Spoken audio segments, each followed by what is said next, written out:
Welcome to Heist. I'm Bradley Hackworth, joined by Jonathan Ems, otherwise known as Doc. This week we are going to be covering The Prestige and The Illusionist, a heavyweight debate from 2006 over which one is the better film.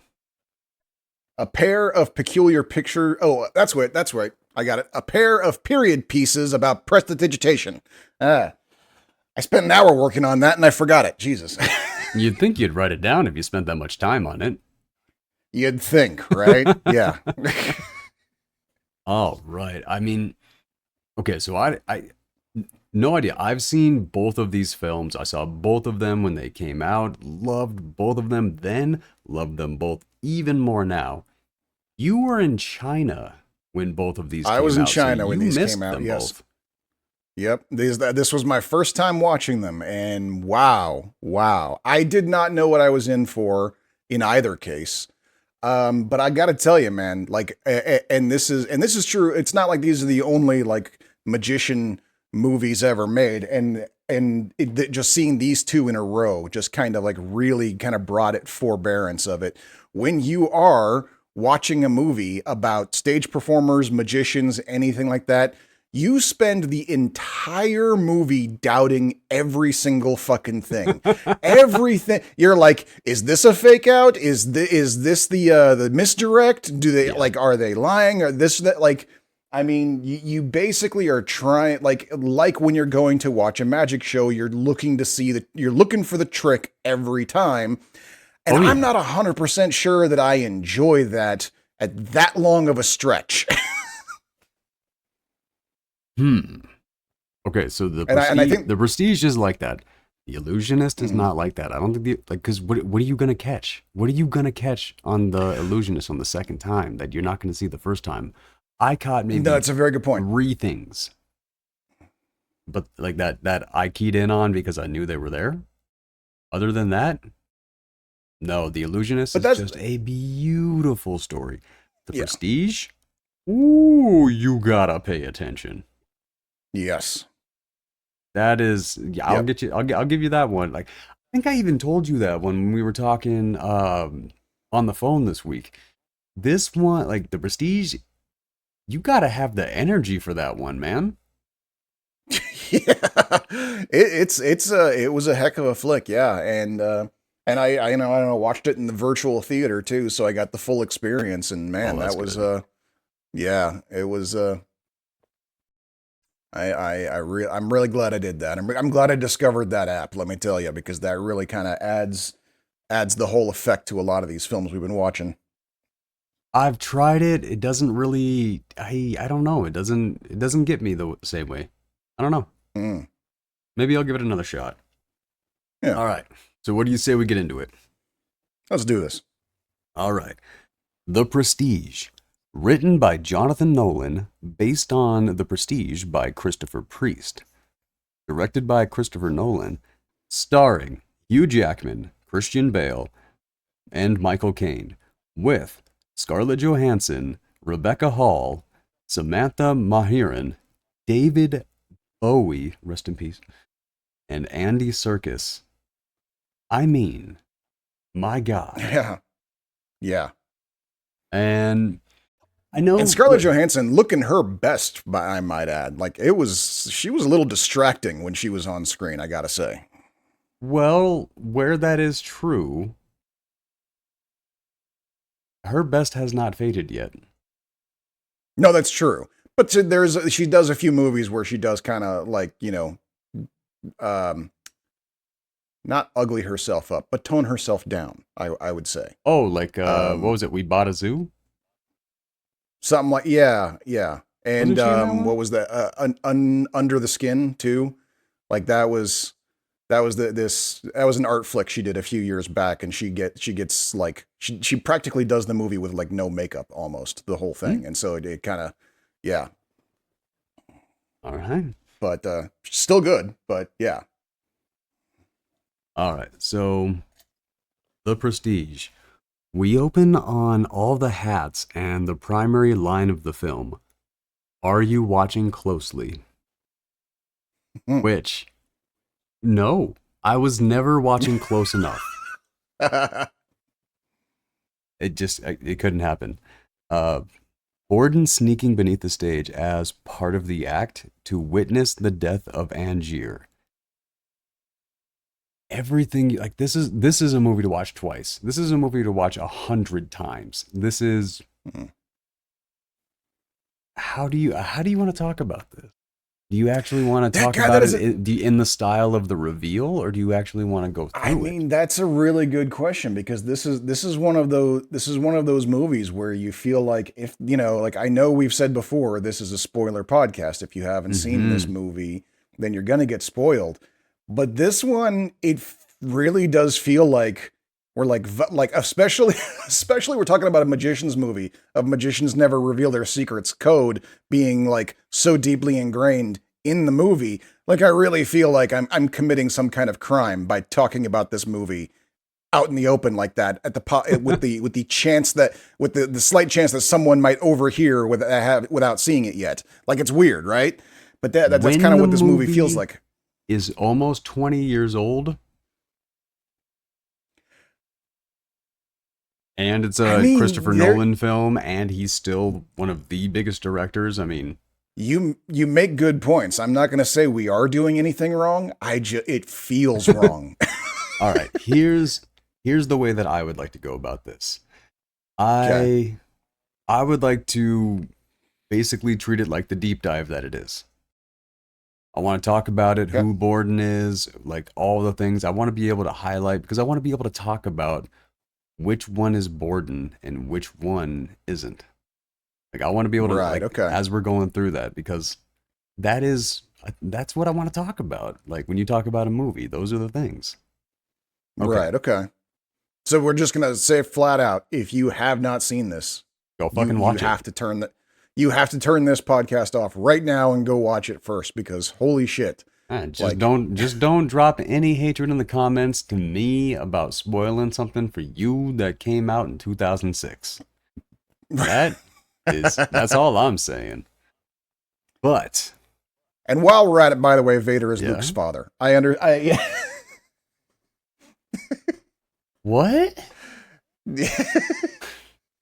Dude, I've only seen the Acolyte. Right. All right. Okay. Did I tell you about the time? Sorry, I What's know. up?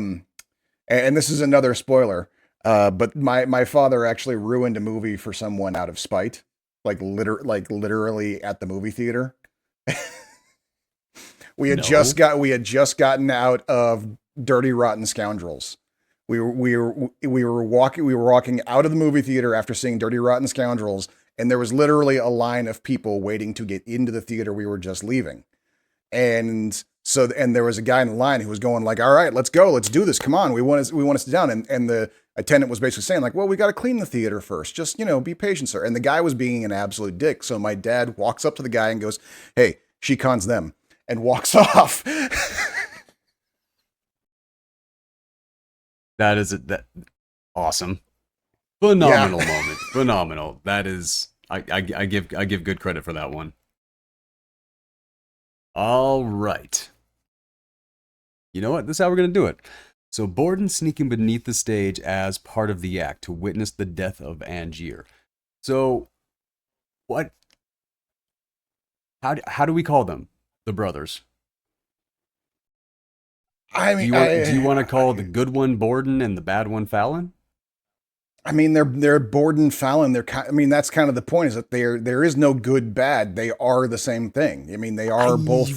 But see, that's the thing. We see some pretty clear evidence that one of them is a hot-headed, crazy son of a bitch, and the other one is a cool, calm family man that is trying to keep things together. Like Okay. I think there was the magician and the evil twin. Okay. I feel, but well, I mean, I suppose. So that's how I'm gonna I do mean, it. I'm gonna well, refer to the okay. hot-headed one as Fallon, and I'm gonna refer to the family man who actually has a Mrs. Borden as Borden. See, the thing is, I think it's the other way around because I think Borden is the one who was the magician, who was was there at the beginning, who actually was also the one who screwed up the Oh, I. magic trick, Hmm? and then it wasn't until after that because he basically got the idea from the Chinese magician about living the life. So when we are No. introduced, I when see. Oh man, we have got to figure this out because just okay, talking about this is going to be a rough one because I so completely disagree. my theory is that when we see Fallon for the first time, when the wife walks in and sees him sitting there, I think that is when the brother got roped in, and he wasn't really a part of the whole magic thing. And so the hothead magician is the one that we have seen from the beginning. The calm, quiet one is basically the timid brother who's going along with it, and yeah, maybe Completely even disagree, but we'll get into why. Okay. okay, all right, All right.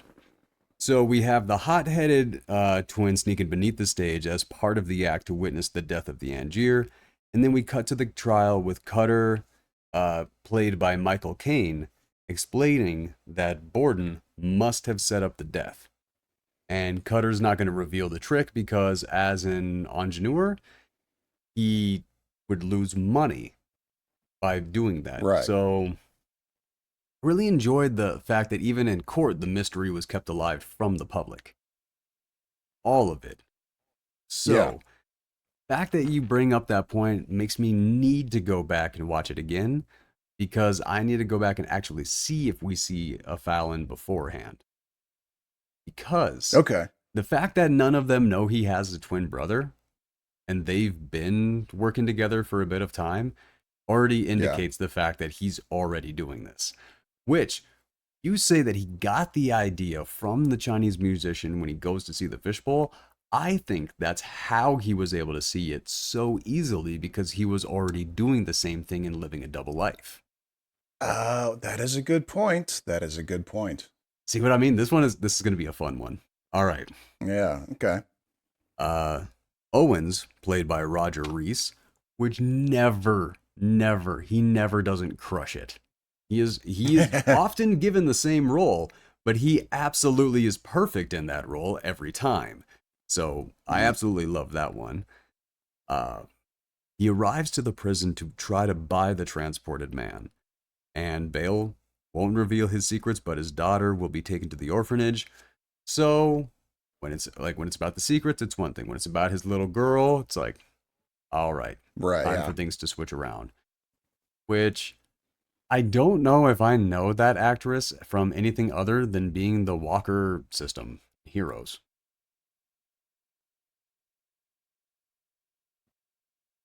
Season 1, she Who's was the what? GP she was the GPS that could find any hero anywhere in the world. Oh no, I The didn't the recognize one her. that Yeah. Parkman and Mohinder like adopt? Right. Yeah. Yeah. Nope. I didn't recognize her at all. Oh, dude, that little girl Yep. had such a unique smile. If I ever saw her, I knew exactly, like 100%. Uh Hmm. Getting into the cell with Angier's journal, and then the same time seeing Angier's trip to America to meet Tesla and translate the journal that he got from Borden later on in the film, earlier in the story. Right. This was a Watching them, time yeah, skip around. This was a time skip around, but I really liked the effect of these two guys reading each other's journals, yeah, like throughout this film.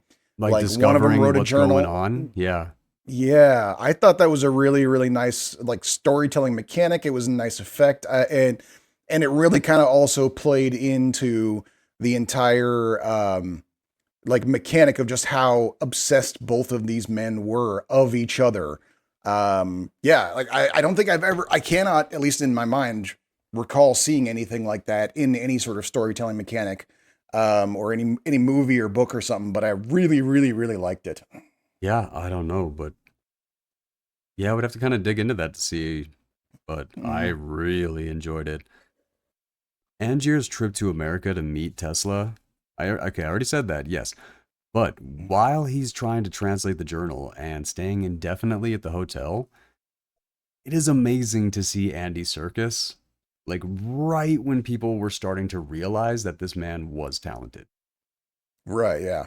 Like And before it this, he took was me just Golem. Like people did not know right. how incredibly talented he was. He was, yeah, he was a mocap guy, and then, you know, to top it off, he was what's his name, the, you know, in the Marvel universe, he's that guy. That's who he mainly is. Ulysses Claw, I think. Claw, right, that's right.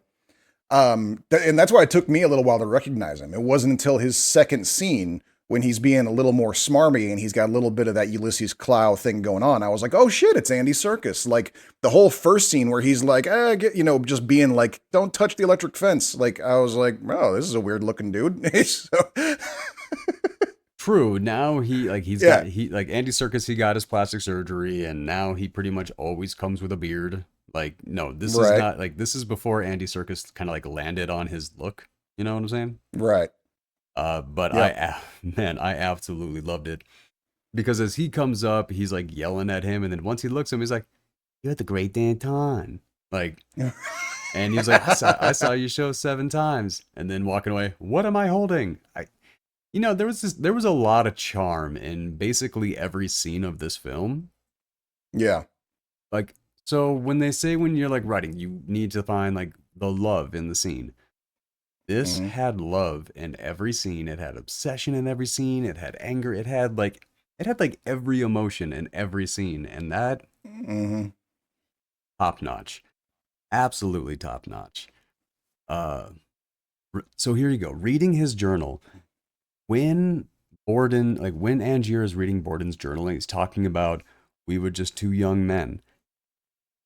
If you're Angier and you're reading that, you're thinking that he's writing about you.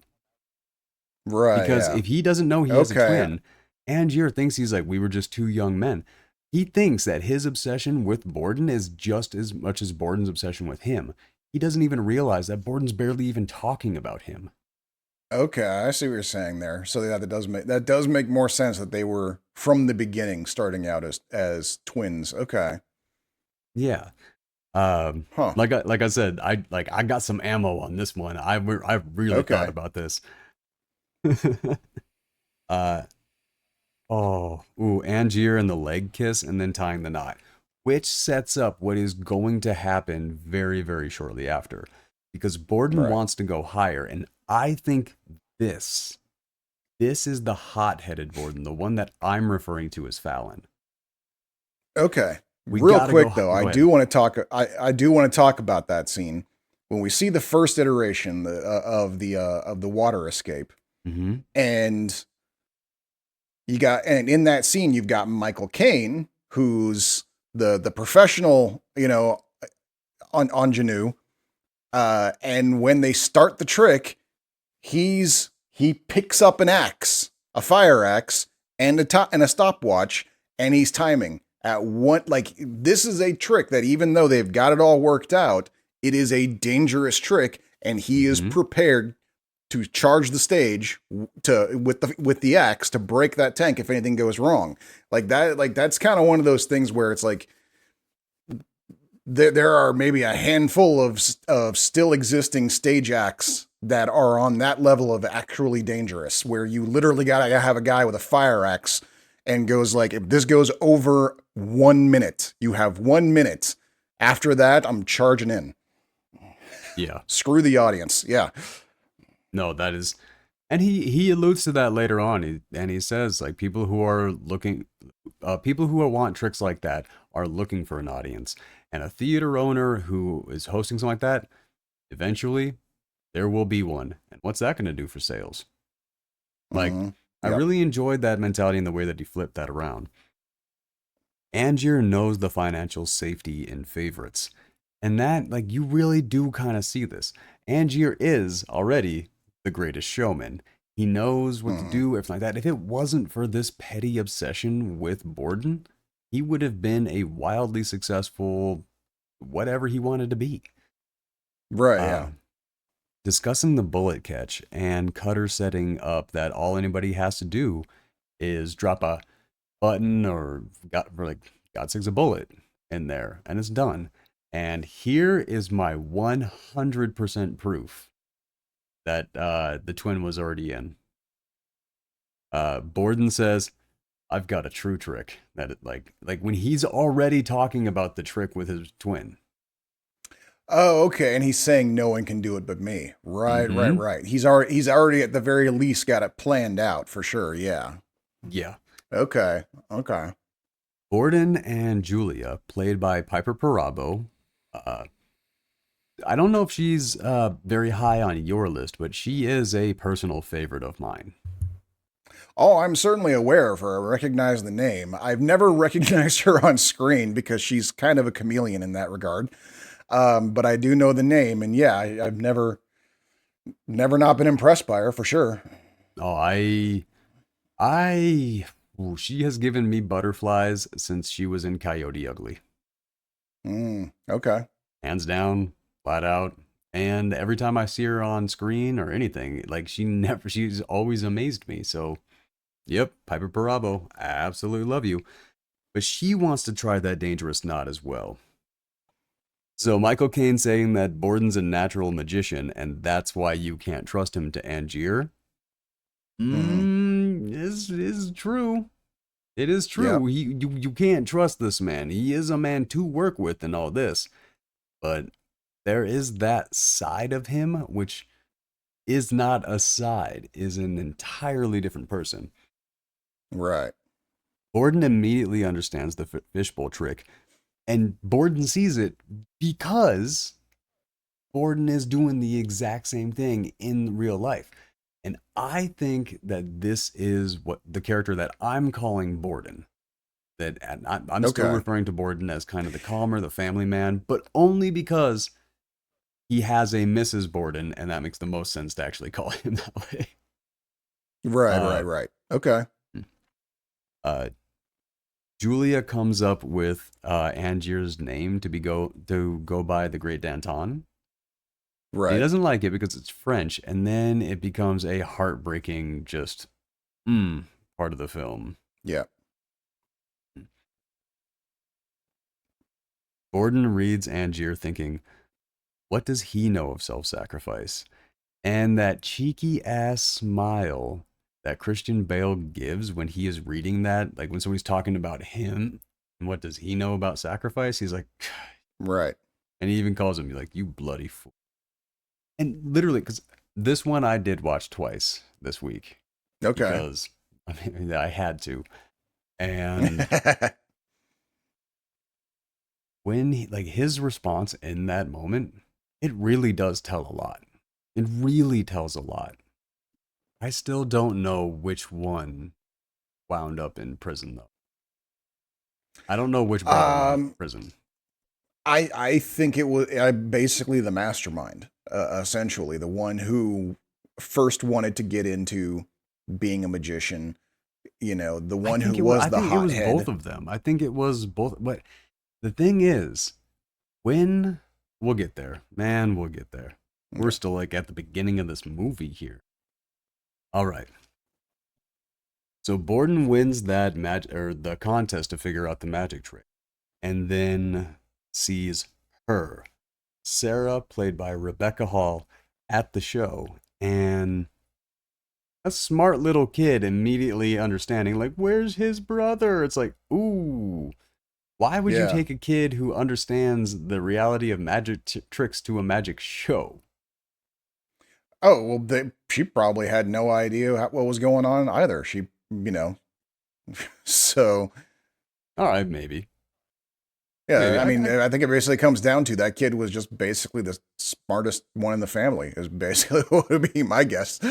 Okay, maybe there is definitely that Yeah. possibility. Yeah. Uh, Magically breaking into her place is charming. Well, it makes a lot. It makes a lot more sense now that we know that there's two of them. Because Oh, when that scene I'm not first, talking about, no, no, no, no, no, yeah, no, no, no, no, yeah. no, no, no.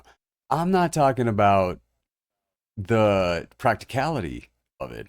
Oh, I'm right, talking yeah. about how did she not go in there and immediately freak out for the dude that she just turned down from coming into Hmm. the bedroom, and then all of a sudden there's a dude in your house. Like that came off like, if you are not already way established with That, somebody, that is a huge yeah, red flag.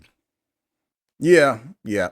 But that is also like, I mean, that goes all the way back to because she even says, it's like you can't come in; it would scandalize the landlord, kind of thing, you Mhm. know. Oh, that's a Um, good point. yeah, I mean, it's one of those kind of like very problematic but truths of the olden days, and like the reason why we get into this habit nowadays where a guy's got to be like overly aggressive is because for 200 years women were expected to say no when they mean yes for a long time, to basically, make the guy prove that he really means it, and B, to put on a presentation that she's not that easy or something like that, and Yeah, it's okay. so that's you know it's kind of a crapshoot at that point, where it's like, if doing something like that, breaking into her house, is romantic or creepy. And really what it comes down to is, you know do you look like Christian Bale or not? That's the deciding factor. Oh, that wouldn't hurt. Yeah, no, that's for sure. I'm Yeah. sure that doesn't hurt. Uh, Cutter introducing the machine built by Tesla, a real wizard, was a really beautiful, like, he wants it destroyed, everything. He knows how much Hmm. money could be there, but he still wants it gone. And I really appreciated that about the Cutter character. Then also seeing the drowning tank and Cutter thinking that that is the same tank that his wife died in makes that Right. way worse. Makes that way, Hmm. way, way, way worse. Like, because that set him up. So Angier set it up so Cutter would think that Borden used the same tank that his wife died to kill him. So would send Right. Cutter into an absolute rage to actually take down Borden. Which, Right. there really is only one evil character in this movie, and it is Angier. Mm. Angier is the only evil character in this movie. And he is fucking evil, man. True, but to be fair, he was driven there. Like, Oh, he was driven there. yeah, Sure, sure. But but yeah, he's just straight. Like, once he, yeah, once he makes that turn, he is fucking diabolical all the way through. Yeah, for sure. yeah, once he loses his wife, it is game over. Hmm. Speaking of, she signals him and he ties the tougher knot. So that's the thing. He did it, but, and he knows he did it, but he can't tell Angier because telling Angier would be telling him that his wife basically killed herself. Yeah. So he can't do that. So that's where I'm kind of wondering, like, I don't like, he knew, he obviously knew, he totally knew 100%, but he made the decision not to tell Angier because he knew how much more that would torture Angier than than the lie that he believed. And I mean, and that's kind of like what got me about it, is that, like, if that, like, they even said when they were first foreshadowing this, when they were talking about the different knot and stuff like that, they even said, she's like, I could slip it and we can practice it. They never practiced it, to at least to our knowledge anyway. Hmm. They did it on a whim, and it's like, that is, I'm sorry, but that goes against the tenets of magic. So you don't do an unpracticed trick on stage. Oh no, Everybody fucking I'm knows not that. exclusively blaming Mm, her, yeah, but I'm saying I think that would make it and hurt more. yeah, probably, but yeah, and it makes it weird that, and he's kind of like folding in his own, like, two life thing into the explanation when he says, I'm half a mind that I didn't, and I'm half a mind that I did, and he's basically saying, we're both to blame. She signaled me to do it, and I agreed without even thinking. We are both to blame here, but I don't want to put that on her and therefore on you. And so I'm using the same, like, weird double speak that I use when I'm talking about my twin, which is, I'm half a mind of one and half a mind the other. and that kind of Well, like that, so that when doesn't he's seem to talking help about his the situation journal, any better. Hmm. but we are at the funeral, and Cutter is telling Angiers that he talked to somebody and he was who had drowned before and survived, and he lied to comfort Angier, and he tells him that it was like going home.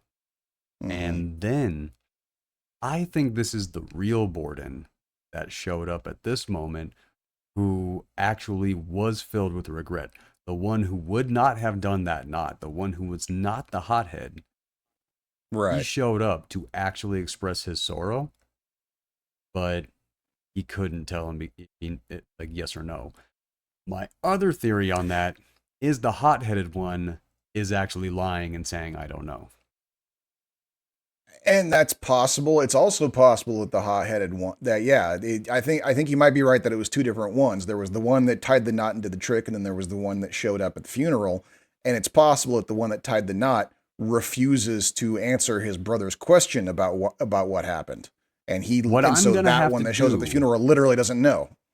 when I go back to watch it again, because it's gonna happen, I need to figure out why they couldn't look at the knot when they got her out of the tank. Like, did they just untie it too fast, or like because that actually should be part of this, but I screwed up. Well, Sarah, I oh, mean, I would put that as like kind of one of those like movie off things. I mean, I'm like yeah, but I'm not a hundred in a percent sure. Jonathan Nolan written film directed by That's true. Christopher Nolan, you don't They like tend they to be don't. pretty detail oriented. That's true. Yeah, that is the entirety of every single detail matters. I mean, Inception, Tenet. Oh my God, Yeah. I need to go watch Tenet. uh, Wait, Tenet again or first time? first time. You have not seen Tenet yet. Okay. Okay. Yeah, Interesting. I don't know why. I've sat down with the intention of watching it, but I just kicked something else on instead. It's a miss. It's I as we have discovered in this show, there are many projects that I have not seen that are quite amazing just because I was doing something different. No, you and me both. I mean, I've gone 20 years without seeing either of these two instant classics. So, That is fair. Sarah almost meeting Fallon, and this is where because she's actually talking to Fallon about everything like this. Because when he's like, we should have told Fallon, and then she's like, some days you mean it when you tell me you love me. Day you don't. hmm And it sets up a very painful line later on in the film. She's like, today you're more in love with magic than you are with me. That's Fallon. That's why we should have told Fallon, because he was the dad. Okay. Okay. Like, so that Well, I was mean, like, but hmm. that's a moment where I you guess like that, they never talk about it. They never actually explicitly state whether both of the brothers are hooking up with both of the women or not, but they never say it's not happening. So that's the thing is like that kind of calls like it seems pretty definitive, like jumping again to the end, that the guy in jail is the father of the daughter. But that's the thing is like, how would they know there's for a sure? very well, Unless it literally was a case of when it was Fallon's turn, don't fuck my wife, yeah, pretty much like, hey man, I need you Yeah, to like to be at my home tonight, but at the same time, have a headache. or something. Yeah, yeah. Yeah, uh, They really don't. Yeah, they don't go into the details of that dynamic. That's the interesting thing. Yeah. that bullet catch, like when he goes into the bar and he's giving that whole performance, and they're all throwing food and drinks at him, and then he pulls the gun out. He's like, "This is what you came to see," and that whole jazz. But before that, talking with Sarah and explaining the danger of it and all this, hmm which what a what a relatable thing. You're showing off to your girl, you trying to do all this, and then she's like, "Oh, well, it's not dangerous at all." And then you're like, "Wait, no, I'm still a tough guy. I'm like, hold on, no, it's still dangerous. No, still, I am the dangerous risk taker you thought I was 30 seconds ago. Right. Like, So I thought that was a really, really relatable scene, at least for me. Yeah. Um, when he's in that bar and Angier literally does what Cutter says could happen and what Borden tells Sarah. He drops a bullet Hmm. in there, asks him the question again. Fallon comes to the rescue and is the only reason that Borden survives. But here's something that the show or that the movie didn't establish was how many times they went to the show before getting on stage and or before being the Right. one Yeah. who got to be the one, because it just kind of seemed like Angier went there and just got the gun immediately, and Borden went to the show and was the one to inspect it immediately. Like they just like Right. that was the only part of the movie that felt convenient, when it just should have I been mean, like but they went to the shows in the until it final happened. one, right? But in the final one, they did kind of play into it because there is that whole montage at the end up to the actual death, where we have Borden and Fallon basically going like, how is he doing this? Like we've sit here and Oh, I watched it a can't wait to dozen talk times. about that. Yeah. I am very excited to talk about that scene in particular, because that scene and one line when he's in prison has me questioning which one is which. Otherwise, I thought I had it locked, but it's just Mm, those mess with me a little bit. right. Um, Angier still doesn't get his answer, and then as he's reading the journal, how could he not know? He must know what he did. And we already kind of talked about that. We're in the journal he references. He's like, sometimes I think I did this not, sometimes I think I did this not. I really don't know. But what we find out later on is that journal was put in Angier's hands deliberately. So everything in Yeah. that journal was written intentionally for Angier to hear it. So Borden is laying all of these steps to, the film hasn't said it for the second time yet, but I'm going to. Are you watching closely? I was not. Just, oh my God. Angier and Cutter team back up for the stage, embracing the name The Great Danton. Now, this is what I really liked. Nobody was going to work with Cutter except for the person who knows that it wasn't his fault that she died. So I Right. really appreciated how those two's desperation meets, because I mean, Angier was not desperate in any way. He was a very, very wealthy man.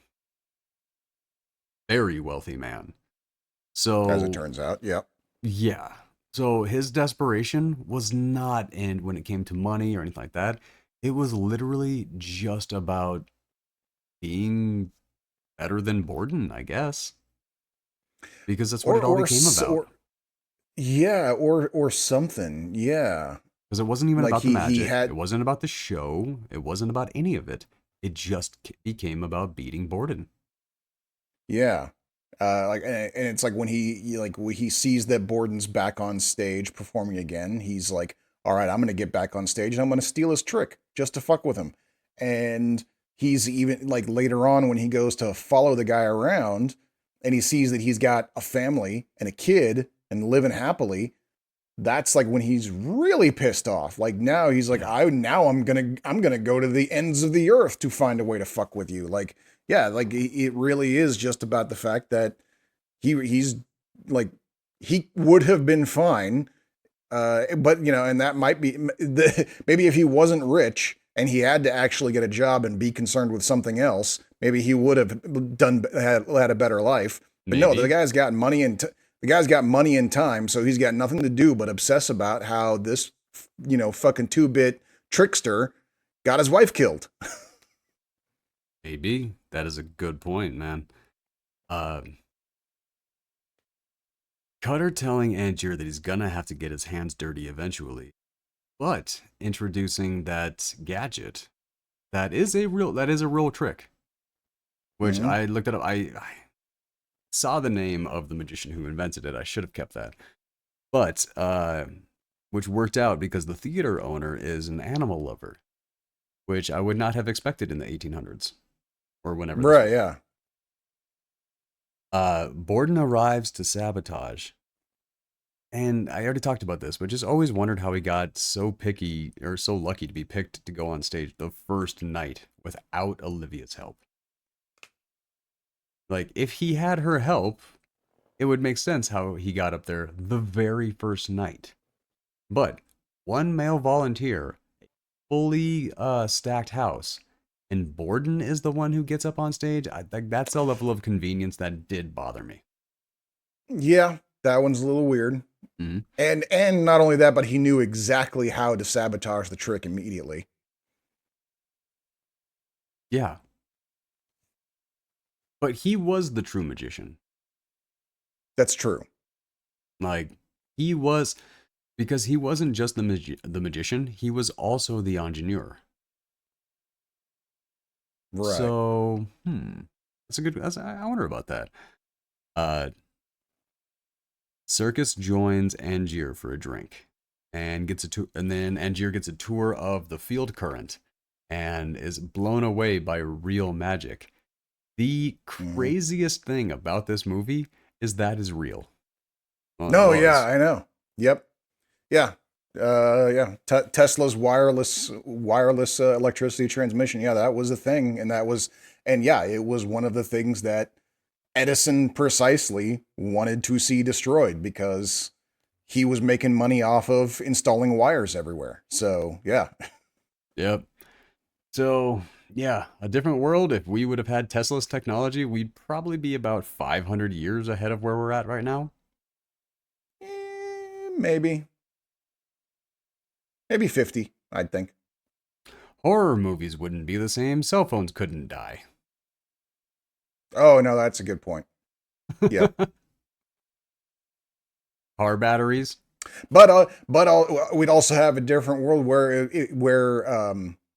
you wouldn't have an electric bill. Electric bills would not be a thing. You would basically pay your taxes for a local generator in your town, and everybody just uses whatever they need. That would be a beautifully different world. Yep, but that's not how we do that. Yeah. The tormented wife and child. That we haven't talked about yet. Angier, literally from an outsider's perspective, reading about Borden and Fallon and the split personality essentially and all of this. The effects that it has on Borden's wife and child. Right. Yeah, they are tortured. Yeah, you see that time when Fallon is with Sarah, and it ain't okay. Yeah, and that's interesting because it didn't even occur to me until just now. There is the bit where he's talking about how, I'm reading this, and there's some days that he's totally in love with her, and there are some days in which he hates the entire relationship and the confines of it and everything. And it's like it didn't even occur to me like these guys, like, not only were they swapping lives, but they were like literally like to the point of it was two different people writing the journal, right? That was supposedly not going to be read by anybody, or even if it was a fabrication just for Angiers to read, they still took turns doing it. And and I know that's the entire point, is that they're sitting, like, their entire point is how much they have to commit 24 hours a day to the trick in order to make it work. But I mean, my God, no wonder the other one's so angry all the time, because he's got to pretend to be married to somebody he doesn't like. But think about it. If Olivia was there and he was using the journal as a way for Olivia to prove her love to him, he probably had to be writing the journal in front of her. He probably would have been spending that time doing that over a good bit of time, to where she would have been there when he was supposed to be writing it. So they would be forced to do that. Okay. That's a good point. Like, dude, this thing, like, I can't actually find a hole in this entire movie beyond the convenience of them getting on stage for each other's acts. Yeah. That is it. But Borden's realization when he's reading Angier's words about Angier's perspective from the outsider being able to see his wife is tortured. Right. Borden realizing that in prison and then just kind of retroactively realizing it's like, my wife was alive, even somebody else could recognize it. Like, it's like, I really should have seen this coming. I really could have stopped this. I Yeah. felt that realization coming from him. Very, very good scene. Or even just a very good moment of that scene. It looked like you were going to say something. Go ahead. Oh, no, I was thinking of something else. Oh, Probably bring it okay. up later. Okay. Angier meets Tesla. Oh, so. Borden playing a trick on the guard. And I liked this moment. He's like, maybe I'll get up there. Maybe I'll ask, are you watching closely? Which I liked that because he is telling us that when he told us at the opening narration of the film, are you watching closely? He was tricking us. Mm-hmm. And I loved that. Like the realization of that when I watched it the second time, I was like, oh my God, Mr. Nolan's. Oh, yeah. Great job. Great job. The same line we were fed at the beginning. Angier meets Tesla and gets a lesson on electricity. Which, that scene where Tesla is walking through that electric current, I Mm-hmm. 100%, like the first time I watched it, I was like, did he just teleport there? But no, he just walked through it. No, yeah, you do see him coming through. Yeah, that's true. But I didn't realize it the first time. I was just like, ooh, pretty sparks. Dude, there's a guy there. Like, that was it.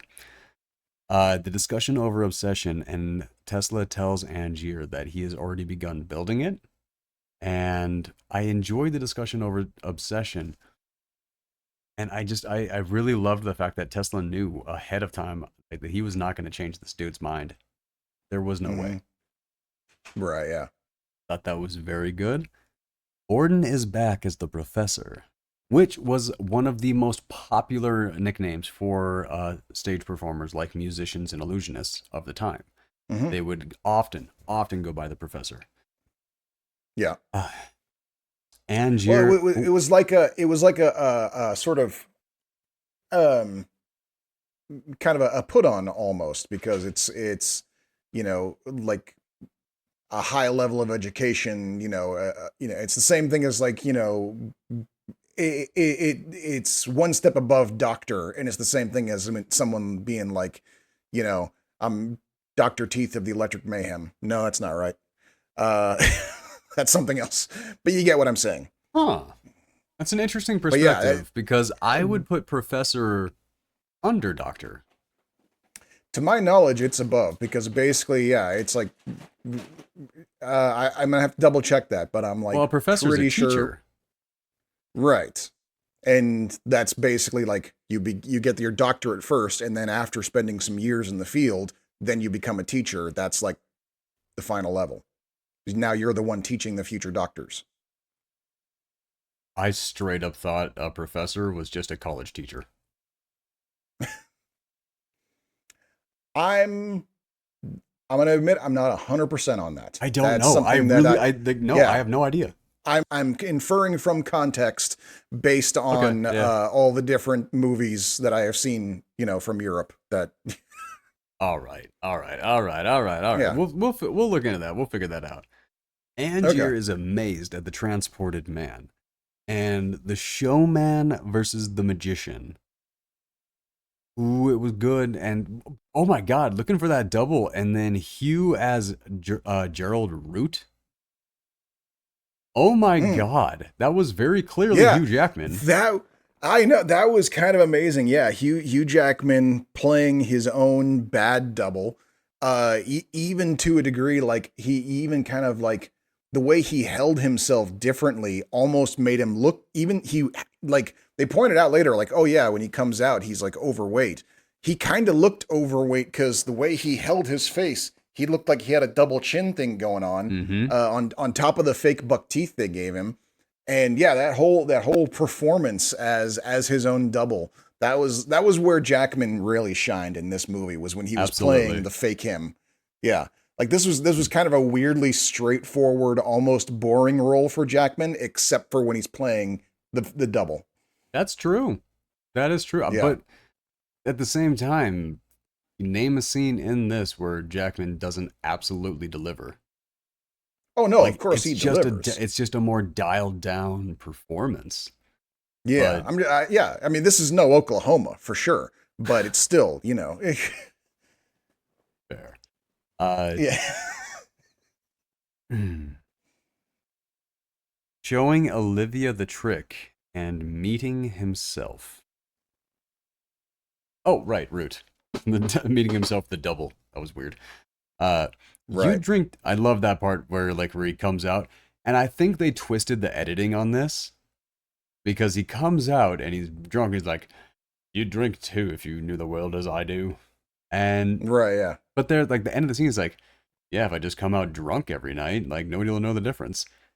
I think they switched the editing around because I think he like Root was supposed to say that in response to Angier saying that. Go watch that scene again. It feels like it feels like it was edited out of order.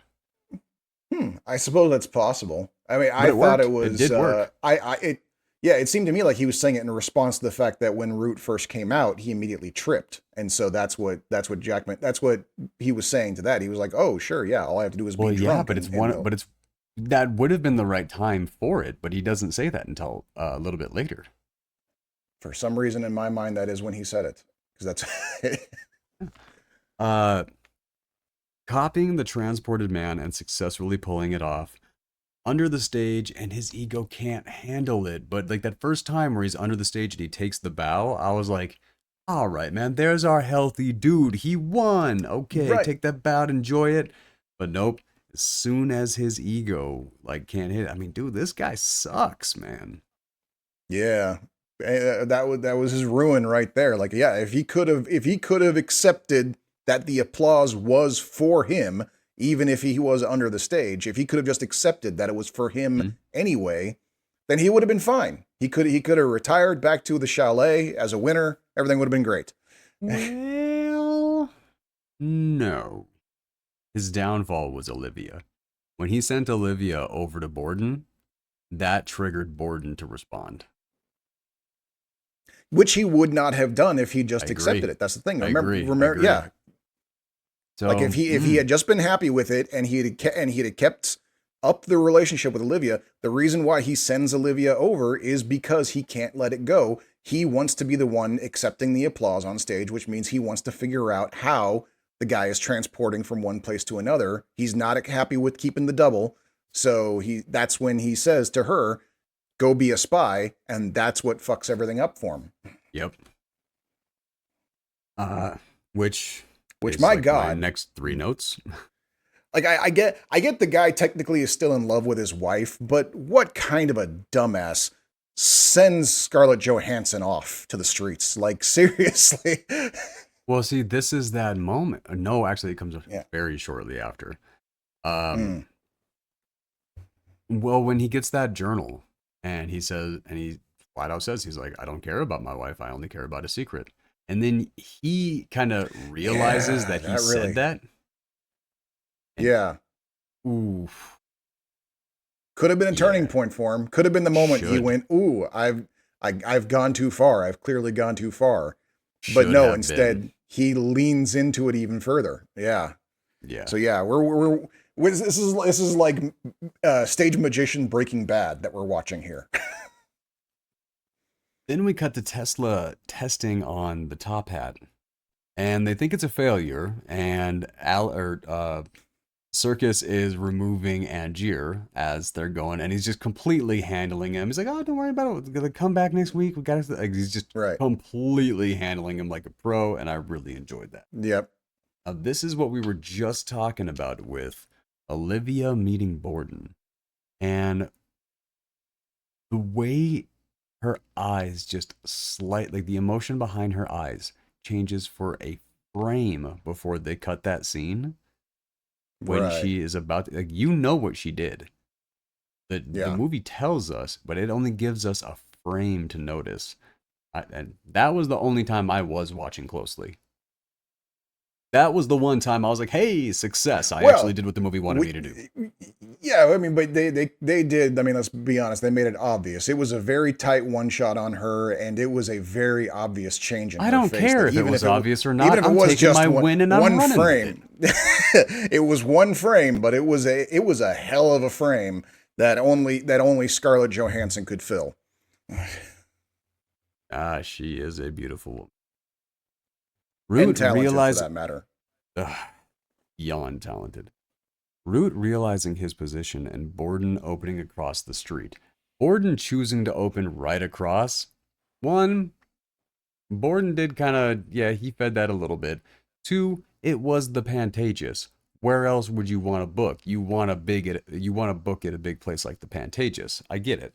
Yeah. Uh, Well, I mean that's like, that's like getting, if you're in the theater district, why would you get mad at someone opening their show in a theater right next to yours in the one Yeah. part of town where all the fucking theaters are? I mean, come on. Mm-hmm. I mean, really. Oh God. Cutter is right. Michael Caine's character Cutter in this movie is completely right the entire way through. Even when he helps kill the guy at the end, he is still right. Uh, Angier has climbed too high for professional embarrassment. And what happens next? Yeah, because Borden sabotages Angier through Root, and then with a broken leg, Borden pulls it off and then does an advertisement for his own show across the street. Which, wow. Balls. Blooded. Yeah. But also, like how much pain Root looked like he was in when they dropped him down from the ceiling.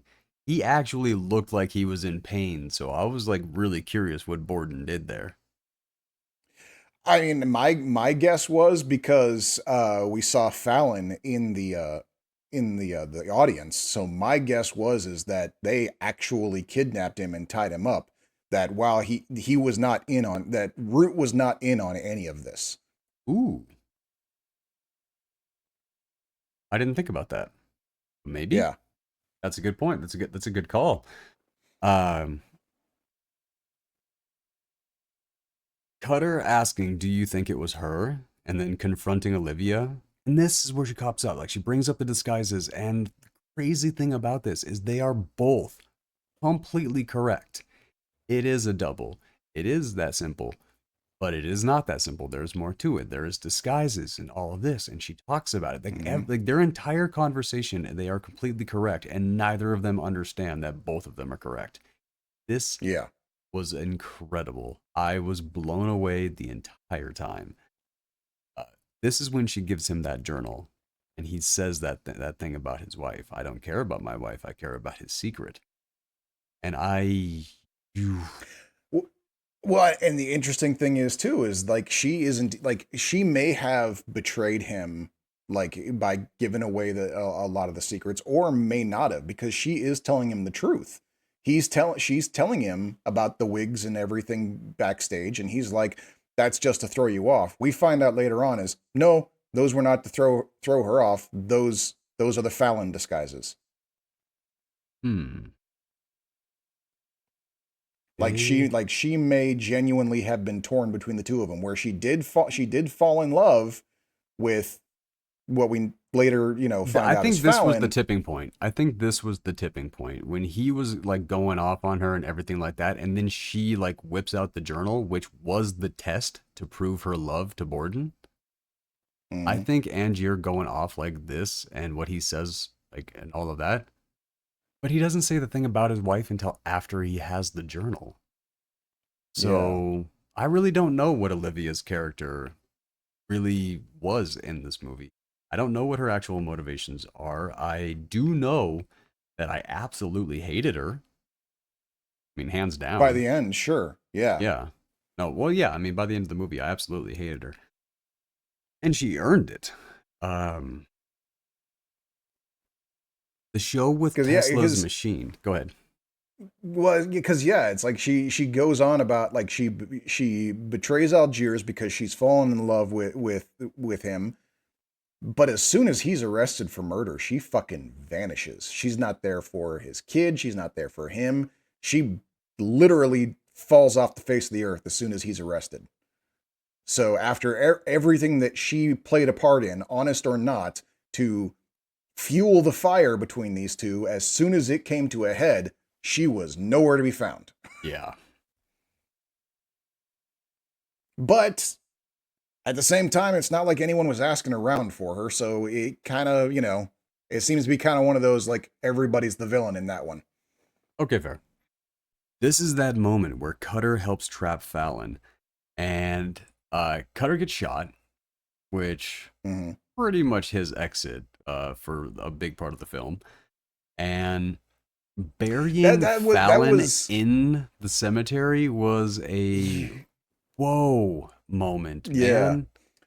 That was a hell of a thing too. What that reminded me of, like the way they know he's following him. They lead him up a staircase. The staircase is faulty and he falls right into a coffin that they immediately start nailing shut. That reminded me of an old TV show that used to be on in the 80s called FX, where the TV show, it was a crime procedural that was literally about practical special effects artists using tricks like that to get people to like incriminate themselves or confess to crimes or something like that. Like that was like an episode of FX where they basically took magicians' tricks and used it in a practical manner to trap a dude in a fucking coffin. And I was like, damn, that's to even think of that is some cold-blooded shit. Yeah, some pretty rough stuff right there. Yeah. Meeting in the cemetery gets the cipher for the journal, and then this whole essentially a face-off here, which how calm this version of Borden is. I think this is the family man Borden. One who is in the coffin is the madman brother, which is why when we go to that dinner, I mean, oh my God, the dinner with Sarah, Olivia, Fallon, and Borden. That's the madman brother right there. The one who, like, he is flipping off, going off about everything like that. The softness in Fallon that leaves with Olivia. Right. Yeah. Like, because every time the madman Borden is going off on Sarah, you see the softness in Fallon, and you just see like he wants to do something, but he just kind of like saunters off. All that, he goes to protect the daughter, and something like that. Like, right, yeah. And they do kind of like they even make it make logistical sense, because right after he digs him up, he's got to go do a show, and then after the show is dinner, and then it is explained to us that was when they switched. They would always whoever was playing Fallon would take his makeup off. They'd be the same guy on stage, and then the other one would be the one to put the Fallon makeup on. So that means the guy who was being Fallon and has to leave with Scarlett Johansson after dinner, that's the guy who just dug him out of the ground. And the guy who's sitting there being frantic, of course he's frantic. He was just buried alive that morning. Yeah. So, and when he's talking about something that, like, something precious was almost lost to him, it was his own life, but he can't talk about exactly. That. Yeah. Man, that is a rough one. Sarah is being driven mad by the double personality. When she is like yelling at him and saying, "I know what you are," I wish I knew what she thought. My assumption when I was watching that scene for the first time, my assumption is she thinks that he and Fallon are lovers. Ooh. That never crossed my mind, but that does make sense. That is a very open-ended thing for me. Admits to loving her in the journal and writes about tricking Angier with the journal. And Angier, furious, goes to Tesla, pulls that experiment, and then they're saying that they need to try a living being as an experiment, and Circus actually lets him use the cat. I'm like, dude, yeah, like he doesn't even just say like he doesn't just take an animal out of the fucking forest. He grabs his assistant's cat, and Circus is like, "What are you doing with me cat?" And it's like, dude, I don't know. I understand it's Nikola Tesla, but you got to draw the line somewhere, brother. Don't let him electrify your fucking cat. Yeah, I just looked at my cat and I was like, no, that ain't happening. we get Edison's men show up to the hotel, and Angier reading the real version Oh, of Olivia's you interview. skipped over a big reveal there. That's the thing. Is like that was what really caught me was after that scene, after the cat, and nothing happens to the cat. It's fine. Yeah. Yeah, because he angrily leaves, and then he hears the cat and the clone of the cat fighting, and there's that whole Right. eureka moment. Then Borden, And it's not just a eureka moment, but when he walks in and he sees a pile of top hats in the forest floor, which was what we saw at the very beginning of the movie and had completely forgotten about all the way up until this point. Like I thought that was a cool little turnaround where it's like, it was great. Yeah. by the way, you forgot about the big pile of top hats in the forest we showed you at the very beginning. Here they are. What Which do you think? I will say that is the right way to do it. When you cut, like, you don't cut to a dead body or somebody lying on the ground going, "Hey, you wonder how I got here?" This is how you do that. That is the wrong way I agree. to do this. This is the right Yep. way. No, I agree. Yep. I like that moment when he's leaving. He's like, don't forget your hat. He's like, well, which one's mine? They're all your hat. That was Tesla handling this very well, I might add. True. But I love how quickly Tesla kind of catches on to what is happening and the warning that he leaves behind for Angie. Doesn't remember his promise. You mean it today? Or, yeah, that's it.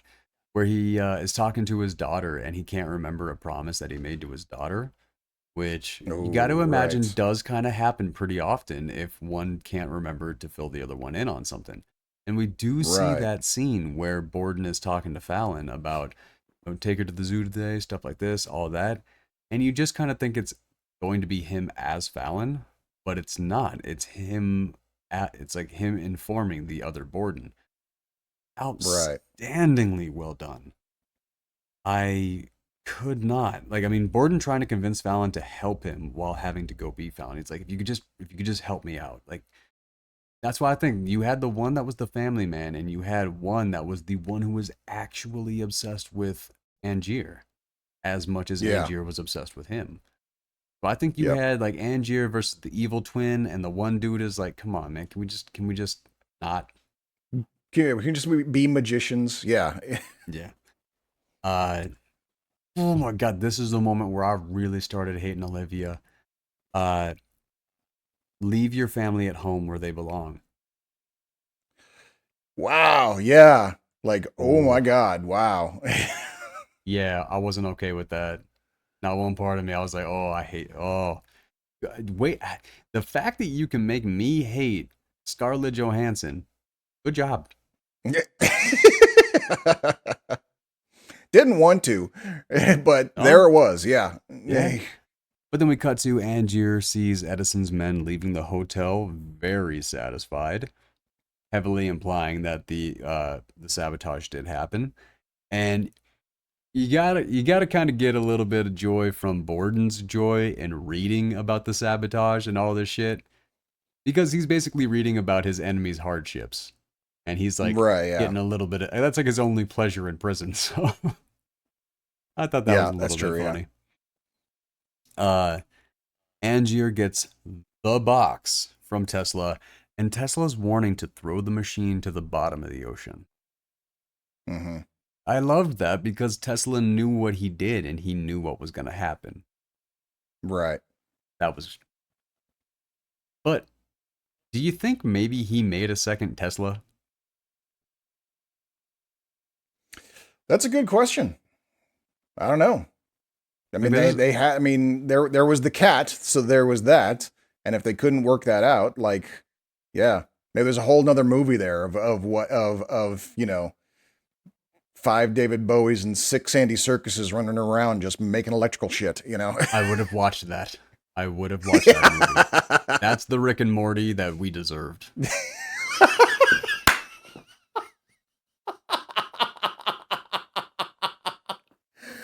Hard agree. Yes. I did enjoy. He prepares the gun for things to go wrong, and he winds up needing it in a way different way. And I loved what happened there, but we only get a hint of that here. Right. Borden gets his info cut off with the looming info about his being accused of murder. Love that. Right. Yeah. Oh, the Yeah. anticipation that they brought up. You're reading. I know you're reading this. Like I've done the same thing to you. I made a fake journal just for you, and I'm ending it with, "I know you're in jail. You're reading this in jail for my murder." Like, man, like the fact that Borden didn't immediately go, "This motherfucker's still alive." Yeah, like they like. It's kind of weird that he didn't like. He may not have been able to put together how, but he had like. That's one of those like. There's no way this dude really let himself die. No, I wouldn't think so either. But I mean, we saw what happened. Uh, Yeah. won't give him the prestige until he gets to see his daughter, and I like that. I like that. Like just being able to say Mhm. goodbye to your daughter. Everything. That was a good one. They just tugged at my heartstrings a Yeah. bit. Fallon, Fallon taking Jess away from hearing Borden freak out on Sarah. She wants that true honesty, and when she asks, "Do you love me?" and he says, "Not today." And this is where you were talking about where you think maybe she thought they were gay lovers, which, like I said, my brain never went there, Yeah. but my God, does that make complete sense? And really, that really does. But when she goes into her unaliving scene, Yeah. and when she goes in there and she just goes, and the very second, very, very moment she touches that rope, straight cut to it, that hurt. That was a beautiful transition in a Mm. very painful way. And oh my God. Oh my God. Uh, Cutter is summoned in the same way as he did Angier to the new theater with blind stagehands, which the blind stagehands definitely needed. Definitely Yeah. needed. Yep. Yeah. The limited show demonstrating the transported man. I loved that man's reaction. He's like, when he says, "Pardon me, it's very rare to see real magic." And then he talks to me, he's like, "You have to dress it up and disguise it, give people a reason to doubt it. We don't want people knowing that real magic exists." I was like, dude, like, I'm loving this. Yep. Like, and then Scarlett Johansson has that, like, now you want to talk about his family? Are you kidding me? That was an interesting turn for her all of a sudden, like after all that. But my guess is maybe she was feeling a little bit guilty because I would probably hope so. probably because he was with her when it happened. They don't say so, but I'd say the odds are good because no Yeah, one I was in would. the shop. So where else was he going to be? Yeah, and then like she's saying, it's like it's inhuman to be so cold, and it's like, okay, this woman should also have died. Like I would have been fine with that. I hated her character so much. I think what's interesting about her is that she's just kind of an example of. But I don't think she was ever real really quick. truly. The thing is, Okay. when he's in the scene and Borden says that only a part of him ever loved Sarah, I actually liked the fact that he kind of admitted the truth Hmm. to Olivia. Like he was on, like it kind of felt like he was on his way to telling her. You know what I mean? Or he at least really, really wanted to. Like Yeah. this was probably the first time he's starting to doubt if the sacrifice of the shared life is worth it. His brother's been doubting it for a long ass time. Now he's starting to doubt it. But yeah, I can see that. Sorry. But Then what were you? You were my just going into something I was else? gonna say about Johansson's character. I think her whole thing, while you've got like these different like failures, motivation of failure kind of thing, where Angier's is completely obsessed and just motivated by hatred and spite. And then you've got the Fallon, forgot his other name. Borden? Borden, thank you. The Borden Fallon, depending on which one is in charge of the life right now, they've got different motivations going on. Yeah. With her, I think she basically is just kind of an example of just general weakness, because she doesn't, like, she's kind of very much about the opportunity, very much about just trying to mitigate any sort of responsibility or damage on herself. You know, she goes along with what is expected of her, and doesn't really, other than the scene where she says leave your family at home, she never really stands up for herself. You know, I think she's No, not so basically, much. well, yeah. But I think that's kind of like where we're seeing, like, these are all different examples of human failure. Hers is weakness. She's not a strong person. She's just trying to, you know, as best she can, and not really stand up for anything, let alone herself. I can see that. Kind of, I And think I feel like I lost the thread there for a second. I had it in my head, but then yeah, for some, I'm not sure if I explained that correctly. nah, I think so. Okay. Angier's showmanship is heavy with anticipation. He is really good, and maybe my biggest laugh of the movie is when he is going from door to door and he's talking about, and if any of you are already familiar with this trick, or whatever he says to try to comfort the audience, this is only known to certain men of the Orient in the Himalayas. That was probably my biggest laugh, but I actually think that was on the false transported man that he was doing that one. This one is just straight up. He pulls off the transported man. Go ahead. I heard a really great variation of that in another bit, completely unrelated, but it's that same kind of take on the whole, you know, performative magic, like, and this is a secret only known to wise men of Tibet or something like that. I heard one guy goes and he's like, and now I'm going to show you a trick that I learned in the Far East, and his his foil, his partner, basically goes like, oh, you mean like China? And he goes, no, Brooklyn. And the partner goes, Brooklyn's not the Far East. And the magician goes, it is if you go the other way. Hey, look at that. Nice. He pulls off the transported man. I think the only time in the movie we actually get to see a trapdoor. And I like that because it showed that the ingenieur, like Borden, was able to see that.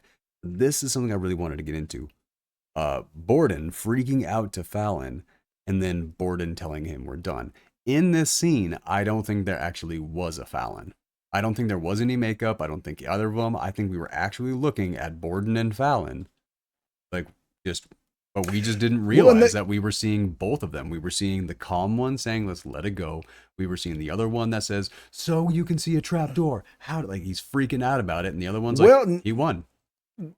Disagree. I think they are the opposite ones, like you said, but I think these were separate times, because that first one where he's yelling, you know he's got a trap door, we don't know anything. You can see Fallon sitting at the table with, you know, beard, hat, everything, with the and notes, trying to figure it out. So you can see Fallon in that scene, and Borden is yelling at him, and you can tell that guy is kind of, because he's not just saying like, how is he says, how is he outsmarting you? Like he's saying, you're the smart one of the family, you're the brains of this operation. How is he outsmarting you? Why can't you figure it out? That is what actually reinforces my opinion. You had the magician, the good one, the smart one, everything like that. The only reason that the madman brother was there is because he was a twin. He was not actually him being a twin is the only thing that kind of brought him in there. I actually think Borden was a good dude, a good character through and through, whole way. His whole, in my eyes, his morality, his character isn't intact. But you got that evil ass twin that just jacked everything up. Okay, that's possibly true. But I think it was actually Borden that went understage and not Fallon on that night. Yeah, okay. and I'll get into my justification as to why. Um, Borden going to But the I do performance think to you're find I do out. Go think you're ahead. correct though. I do think you're correct though that later on, the one saying we're done, we're not going back there, that's it. Mhm. I think that they were switched. I think that was the calm collected one, like you're saying, that was saying that. So the question is why so how do you go from him being the one saying we lost, we're just giving up, we're done, we're not going back there, to being back there, unless it was the hot-headed one. Well, that's the thing. Maybe they both went anyway. Like that was, I Hmm. mean, just because it was what he wanted doesn't mean he actually got what he wanted. Okay. That was where I was kind of taking it. Because if you had a madman brother and his twin brother, everything like that, and if his discovery would like ruin you, wouldn't you keep an eye on that fucker?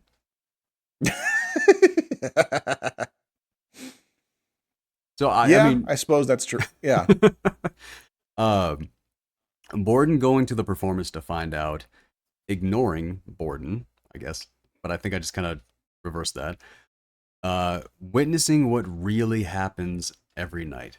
So, to our audience, what does happen at the end of every night is when one of them gets transported, a trapdoor kicks in, and the other one goes down into a drowning tank Yeah. and is killed So every yeah, night. basically what we find out in this is that Tesla's machine works kind of. It is a transporter, but it creates a double of you at the other side, It's really more of a and fax there's machine. another of you in the original space. And so what he decides to do as his trick is to execute the person who stays behind Hmm. multiple times until until Borden takes the bait. He keeps murdering his other self He was only going over to and do over again. 100 shows. He was going to do a limited run, Right. only 100 shows. Right. So So his body count would be a maximum of 101. Cutter catches him in the act and has to identify the body. Rough one, and then begging the machine to be destroyed. And here's the human element. Human element that destroyed Angier's plan is Caldlow or Reese. Reese. Mm, Reese telling Cutter that he's like, I can't stop you during delivery or something like that. If it weren't for him, this movie would not go the way it did. no. It was only because of that. So weirdly, the character who had the least amount of screen time is the one who screwed everything up for Angier, which was kind of a fun one. Uh, Lord Caldlow reveal, and straight up, man, this is what I was saying at the beginning. Angier is 100% evil. 100% evil. All the way through. Essentially kidnapping his daughter to raise Yeah. as his own. Like Yeah. he saw that Borden had a wife and a family and all these things that he lost and everything that was taken from Angier. So what does he do? And He tries to he's take like, I'm a, it back in his yeah. eyes. Dude. Oh my god, Which that is is a very, crazy. which is a very rich person way of thinking. Very, very true. Yep. But I like that moment where as a little girl is being taken away with Keldlow, Borden is telling her, like, I'll see you again. I'll get out of here real soon because he knows that Fallon is going to take his spot and all this, and she's never going to know that she actually lost her father. Yeah. So that was something that I really did appreciate that. But yeah, he's freaking out. He's like, if that man is there, then I'm not guilty. Like, he's doing everything that he can. Right. Here was the moment where Borden and Fallon part ways. When Borden tells Fallon that you were right, I should have let it go, that makes me think that it is Fallon that is in prison. But you know what? I'm taking it back. I'm taking it back. Mm. Borden was the one in prison. Or Fallon was the one in prison because in that death scene for Angier at the end, Borden doesn't care. He did let it go. It was done for him. And now that he's killed Angier, it is all the way done. So I think that is Borden. I think Evil Twin died in prison. Evil magician, rich magician died in the basement. Yeah. The good magician with his daughter escaped. Well, and I think also to that, like my big clue was the final scene between Borden and Fallon when Borden's telling him, "Go on, live your life." As they're drag, we're not going to be magicians anymore. The trick's gone. Just go be you. Now we're done. One of the last things he says to him as they're dragging him away is, "By the way, I'm sorry about your wife. I'm sorry about your wife. I didn't mean to hurt her." Or he says her name. I can't remember her name now. Sarah. But he says, "I'm sorry, Sarah." He goes, "I'm sorry about Sarah. I didn't mean to hurt her." Because okay, there you go. The reason why she hung herself was because of the fight they had the night before, where he said, "I don't love you today." So. Damn. Yeah. Okay. There's that. Okay. I guess I was digging for subtext. I could have just looked at the text. But when Cutter meets and sees that Caldlow is actually Angier and fully understands the evil of Angier, that was really, really big. That was really, really big. He's like, "Holy shit, dude." Cutter admitting that he lied about it being like going home, and admitting that he said it was agony. And then Angier's reaction once Cutter leaves, and he like puts his hand and he's like connecting, like trying to and realizing that he's tortured all of these men, all of these different versions. It wasn't like he was sending them home. Of course it wasn't. That is one of the dumbest things that he could have ever believed. Yeah, I know. Like who yeah. That's so weird. And the weird thing is that he should know that too, because after she died, we see him with his face in the water. He's trying to understand, he's trying to figure out how much she suffered before she died by kind of drowning himself in the sink in their apartment. So he should know. He shouldn't have bought that bullshit to begin with. No. Cutter passes it off to Fallon, knowing what's next. And that's why I say Cutter's character is completely intact this whole movie. Because if you're an accomplice to this dude's murder, I'm okay with that. If you're going to get revenge on the dude who straight up planned, murdered your brother and kidnapped his daughter and all this stuff, yeah, I'm okay with that. Yeah, that works. That's why I say, Cutter's character, perfect. Fallon returning to kill Angier, and then Angier finding out as much as he can before he died, because that's all. Because that is his obsession. It's not about living. It's not about any of that. It's literally he has to know. And we flash back to the clone killing scene, where you really get that, because like I was saying, this is kind of a fax machine. But yeah. When this happens, you can't tell, because you would never know which one is the original and which one is the clone. And so exactly.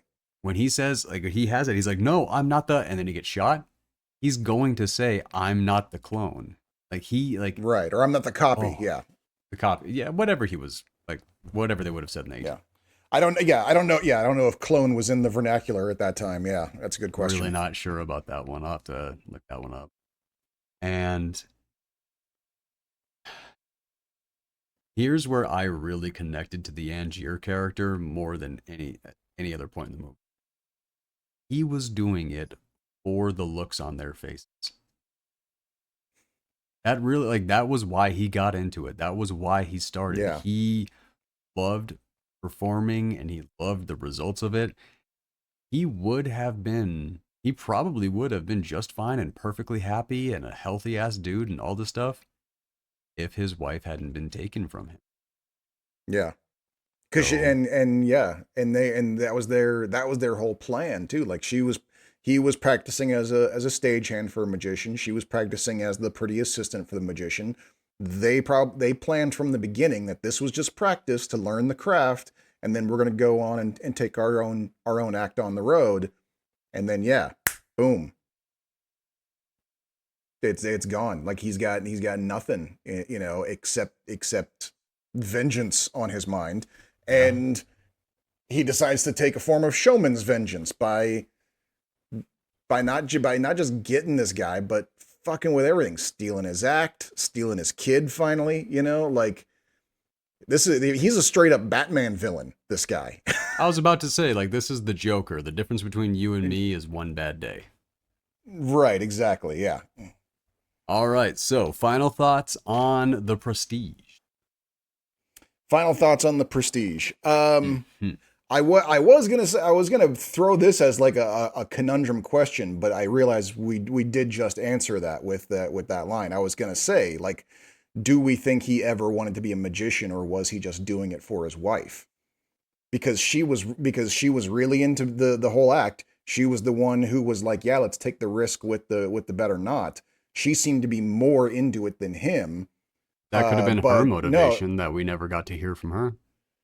that's the thing. Is like, now that you mention it, with the whole, like, yeah, he was doing it about the face. So it could be, it was just that, I mean, because they both shared that love is what made them work as a couple, kind of thing. And it wasn't just one of them following the other along. Because I was thinking, if that was the case, if this had been her idea all along, then that just makes it that much more vicious that he decided to continue a career in magic that he never wanted, just to fuck with this guy. Yep. But Yep. But I don't think that's the case. Now that we've mentioned that, yeah, his last words basically kind of give the game away. That no, he really did care about the show too. So it wasn't entirely out of spite. It was just his methodology. His motivation was spite. His methodology was genuine showman. There you go. Would you call it a must see?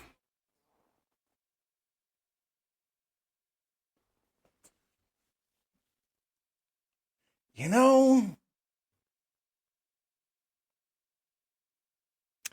I'm actually kind of torn on that, because it is really, really good. Well, let me give mine, and then maybe that'll help you decide. Okay.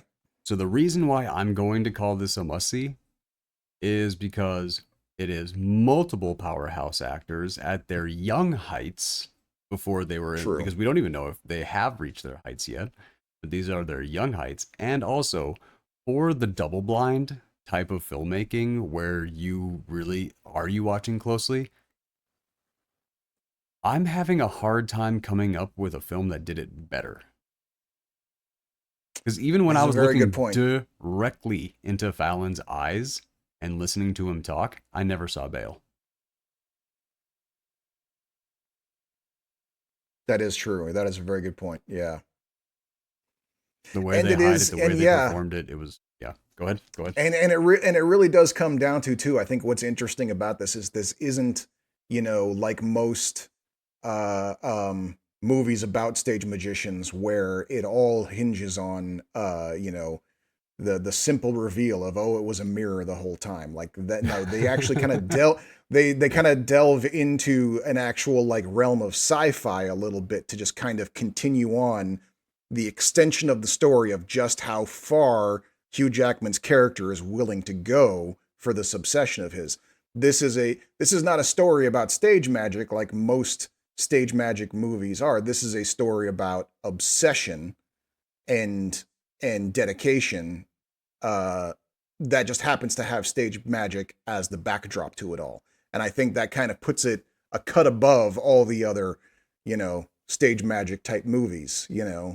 Like I know there's more, but I keep thinking about that one that Eisenberg is in, Jesse Eisenberg's in. Now You See Me.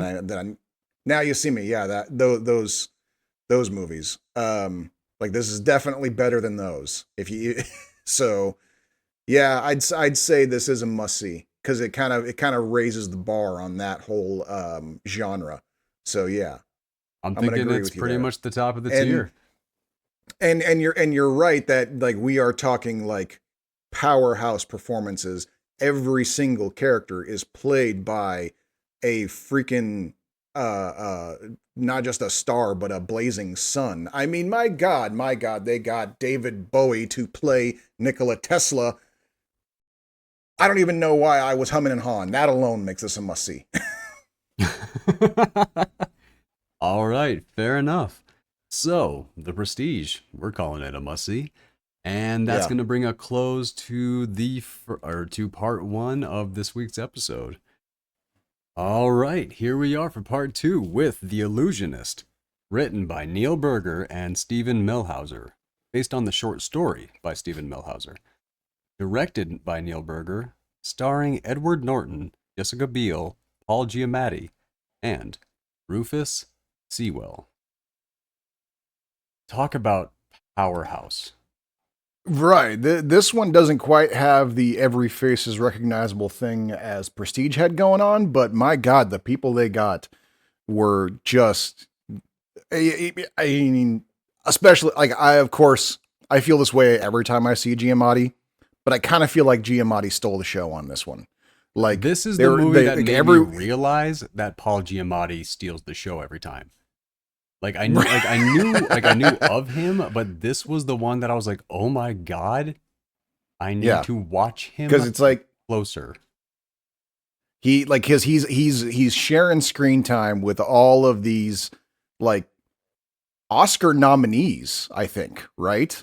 I believe and Giamatti's owning the scene every fucking time. No, I would say Giamatti is the highlight of this movie. 100%. He is the standout. God. Yeah.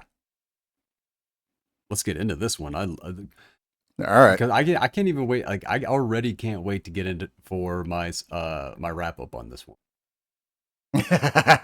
So we got some shit to say, huh? Dude, man, I love this movie. So we open on a demented Eisenheim with a captivated audience and the police. I know it's her, arresting Eisenheim and reporting to Leopold, played by Rufus Sewell.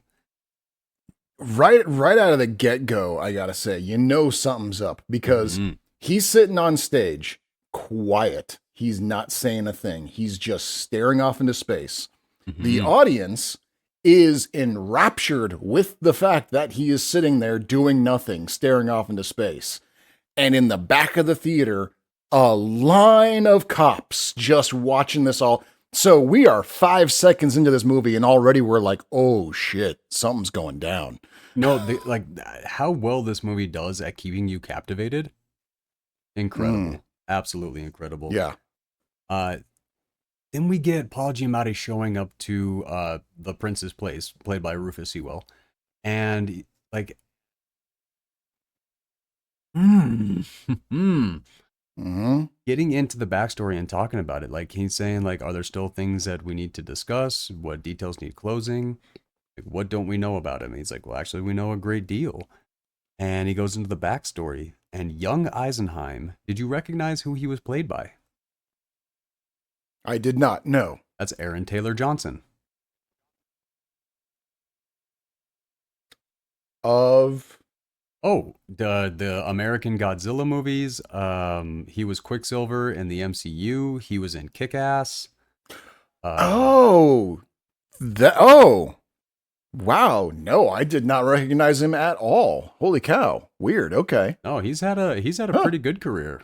But I guess so. Yeah, I didn't know who he was back when I first saw this back in 2006. I mean, he was a kid. Meeting Sophie, and the love is absolutely inspired there. Showing her magic tricks until they get in trouble, and like, you have to remember, they're peasants. Stay away from them. Like this whole thing, basically the Aladdin story. Classism is on full display in this movie, and I loved it. Absolutely. The puppy love through their childhood was, I loved it. The music, the film style, planning to run away, and then him designing that necklace. Yeah, well, and what I really got was that scene the first time that they pull her away. Now, yeah, the first time they pull her away, and he basically like chases the carriage that's carrying her away from his slum house to her duchy where she lives. And they do this like they've been doing this kind of throughout this whole kind of flashback where everything is in a deep sepia tone, and there's even like a little bit of a shadow around the corners, like you're almost watching like old developed film kind of thing. And then he rounds the corner and has to stop dead at the archway that's basically between his slums and the duchy. And on the other side of that archway where the duchy is, the trees are bright green. So you've got like this sepia tone life that he lives in and the Technicolor life that she's being dragged away to. I really, really liked that effect. It was such a simple little thing. It takes a film nerd to even notice that that's why that scene catches you so hard, because it was such a subtle change in the color. Even noticing it, even seeing it, I still like appreciated what they were doing there, and I was like, oh yeah, no, that's symbolic, man. I'll give you that. I will definitely give you that. That scene where they're hanging out and they have they run away and she says, "Make us disappear." Watching a young Eisenheim actually trying to make them disappear so they could be together. Oh, the heart. Tugging at the heartstrings so hard. I loved it so much. Then 15 years later, introducing Eisenheim as the adult, played by Edward Norton. The speech of time with the orange and the orange tree illusion. How he slows down that orange peel, or the orange as it comes down. We talked about the showmanship of the Prestige. Neither of them had the showmanship of Edward Norton in this film. No, that's the thing that kind of blew me away in that scene, is because I'm sitting there watching it. I've seen enough sleight of hand and close-up magic in my life to know the difference between an actor who can't do sleight of hand, and so they got to CGI his shit, versus an actor who actually knows how to do that shit. And Edward Norton apparently actually knows how to do that shit, because he fucking did it. And I was like, holy shit, has he always known how to do that? Or did he just spend 6 months practicing just for this one film? It's Edward Norton. You don't know. You cannot know which one it is for him. That is true. You know, because he's been known to do both. I didn't find who coached him on his, but I did find who coached Hugh Jackman and Christian Bale on their sleight of hand. So interesting. I don't know, but I don't know if I just didn't look far enough into that. The orange tree. Yeah, I remember seeing that once. Though. Sorry. Okay, yeah. I think I have heard of that. Yes, they did CGI it for this movie, but I have heard of the trick. I think, yeah. But yeah, no. I remember I was on a film set once, and one of the scenes we were shooting was supposed to be a card table thing. And the dealer's supposed to use sleight of hands to stack the deck. And so they had like a hand double. They brought a guy in who was a sleight of hand magician to basically double as the main actor's hands and do the actual sleight of hand trick in front of camera. While we're waiting to shoot, he's just sitting there practicing shit. You know, he's not practicing the trick that we're doing. He's practicing all of the other shit he does. He was doing like 6 or 7 tricks over and over again just to get his thing right. And the one that really threw me was he was doing a coin flip trip where he would flip a coin and it would literally, he was flipping it from his bottom hand up to his top hand, and I would sit there and watch it go slowly halfway up and then speed up just before he caught it in his other hand. And I must have sat there and watched him practice it for an hour trying to figure out how the fuck he was doing that, because it was literally flipping slowly and then fast midway through the air. And I'm like, how are you doing that? And he just looks at me and goes, practice, dude. And like, that was his answer. I have my guess, but did you ask? I mean, that's the thing. You never found out?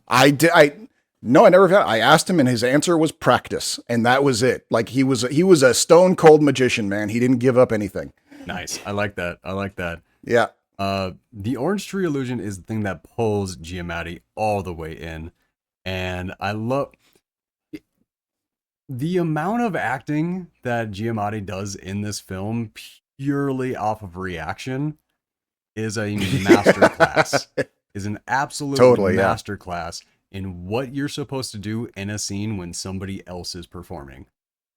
Because, my God, the pages of dialogue that were just coming out of his facial expressions were an entire movie in and of itself.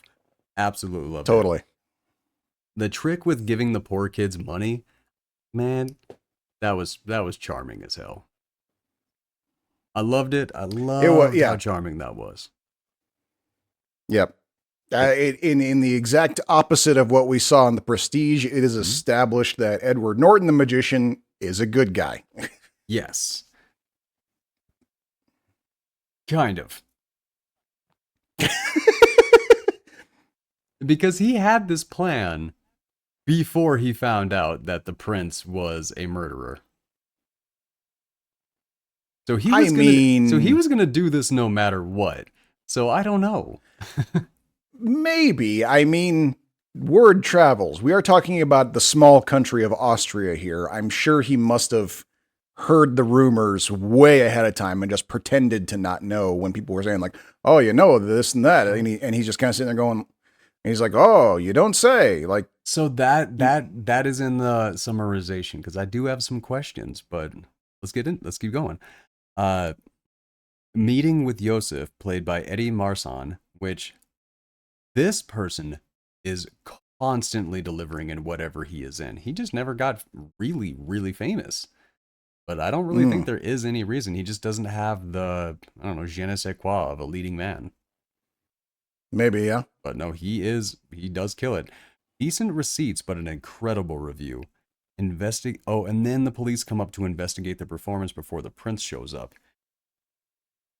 How delighted Giamatti is so incredibly delightful. He is beyond intrigued. Like, even like as simple as that trick where the blood drains from your hand when it's up to your head. Yeah. He's always like, oh, the top. Like, he loves Eisenheim. Like, he met this dude and he's like, oh man, why can't we be best buddies? I completely let me be the Watson to your Sherlock Holmes, which actually now that I said it out loud, that kind of what is what this movie is Norton is Sherlock Holmes and Giamatti is Watson, just not, unwillingly so. I'm gonna slightly change that to Leopold is Sherlock and Giamatti is still Watson. Norton is oh no. Are you thinking Moriarty? Thank you. I had Maserati in my head and I'm like, don't say that. Professor Maserati. But yes. This is the movie where you're rooting for Moriarty.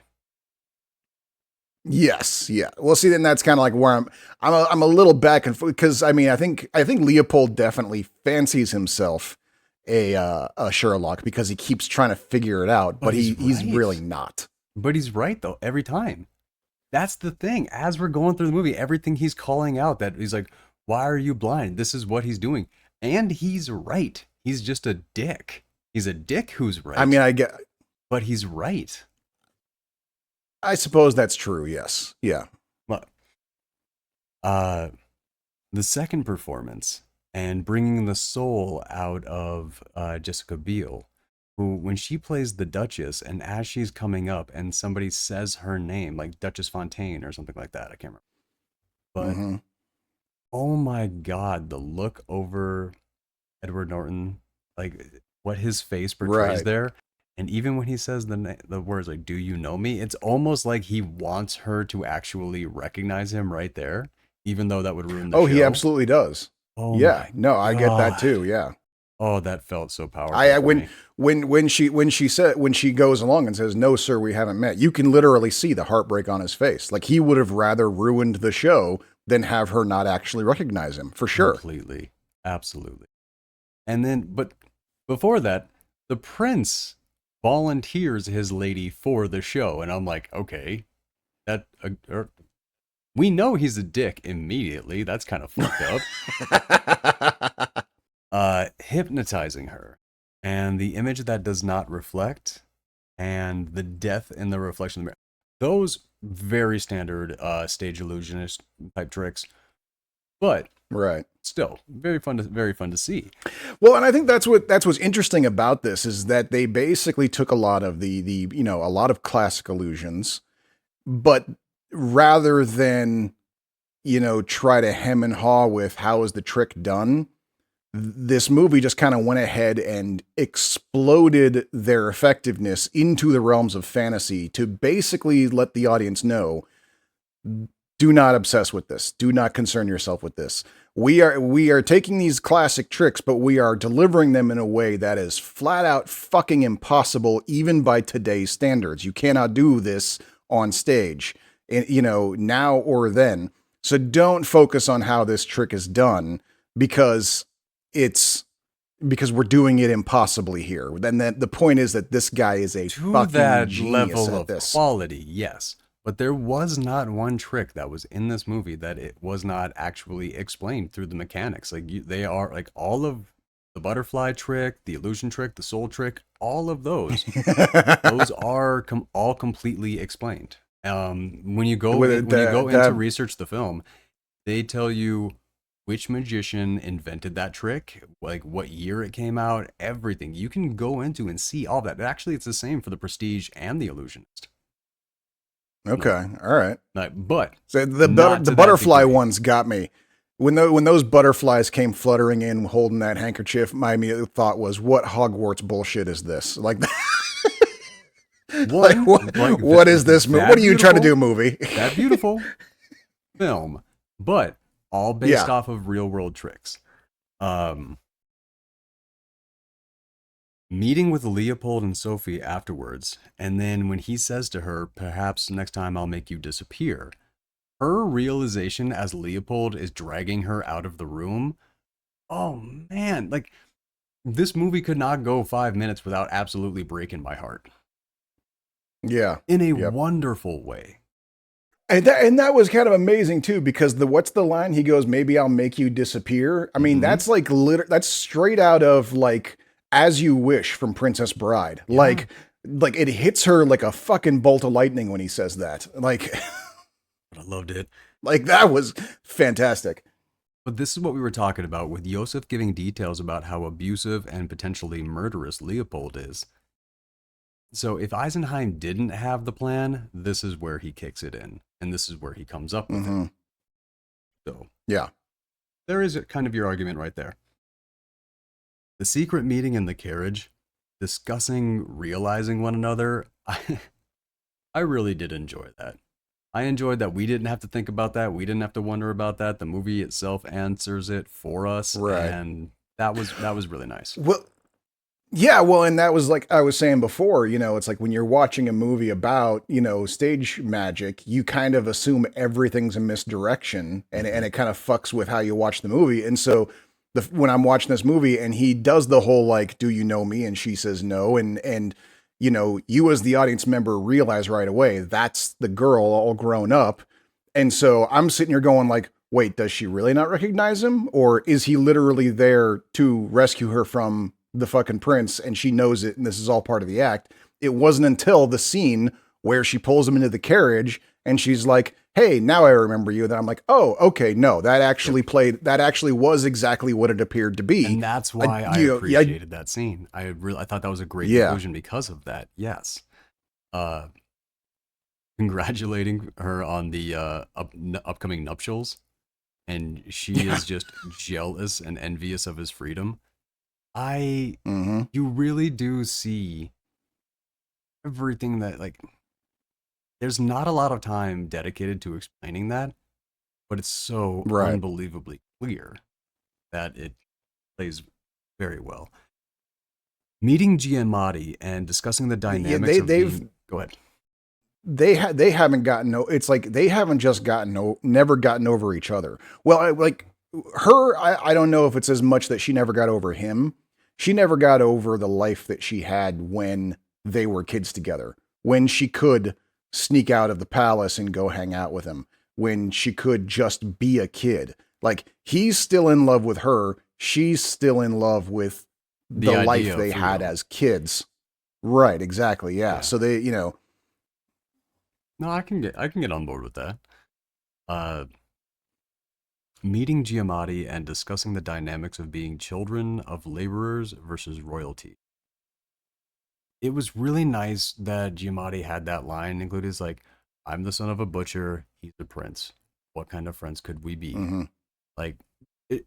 Giamatti does understand that they aren't friends, that he is being used as a tool, and that he's getting something out of it. Right.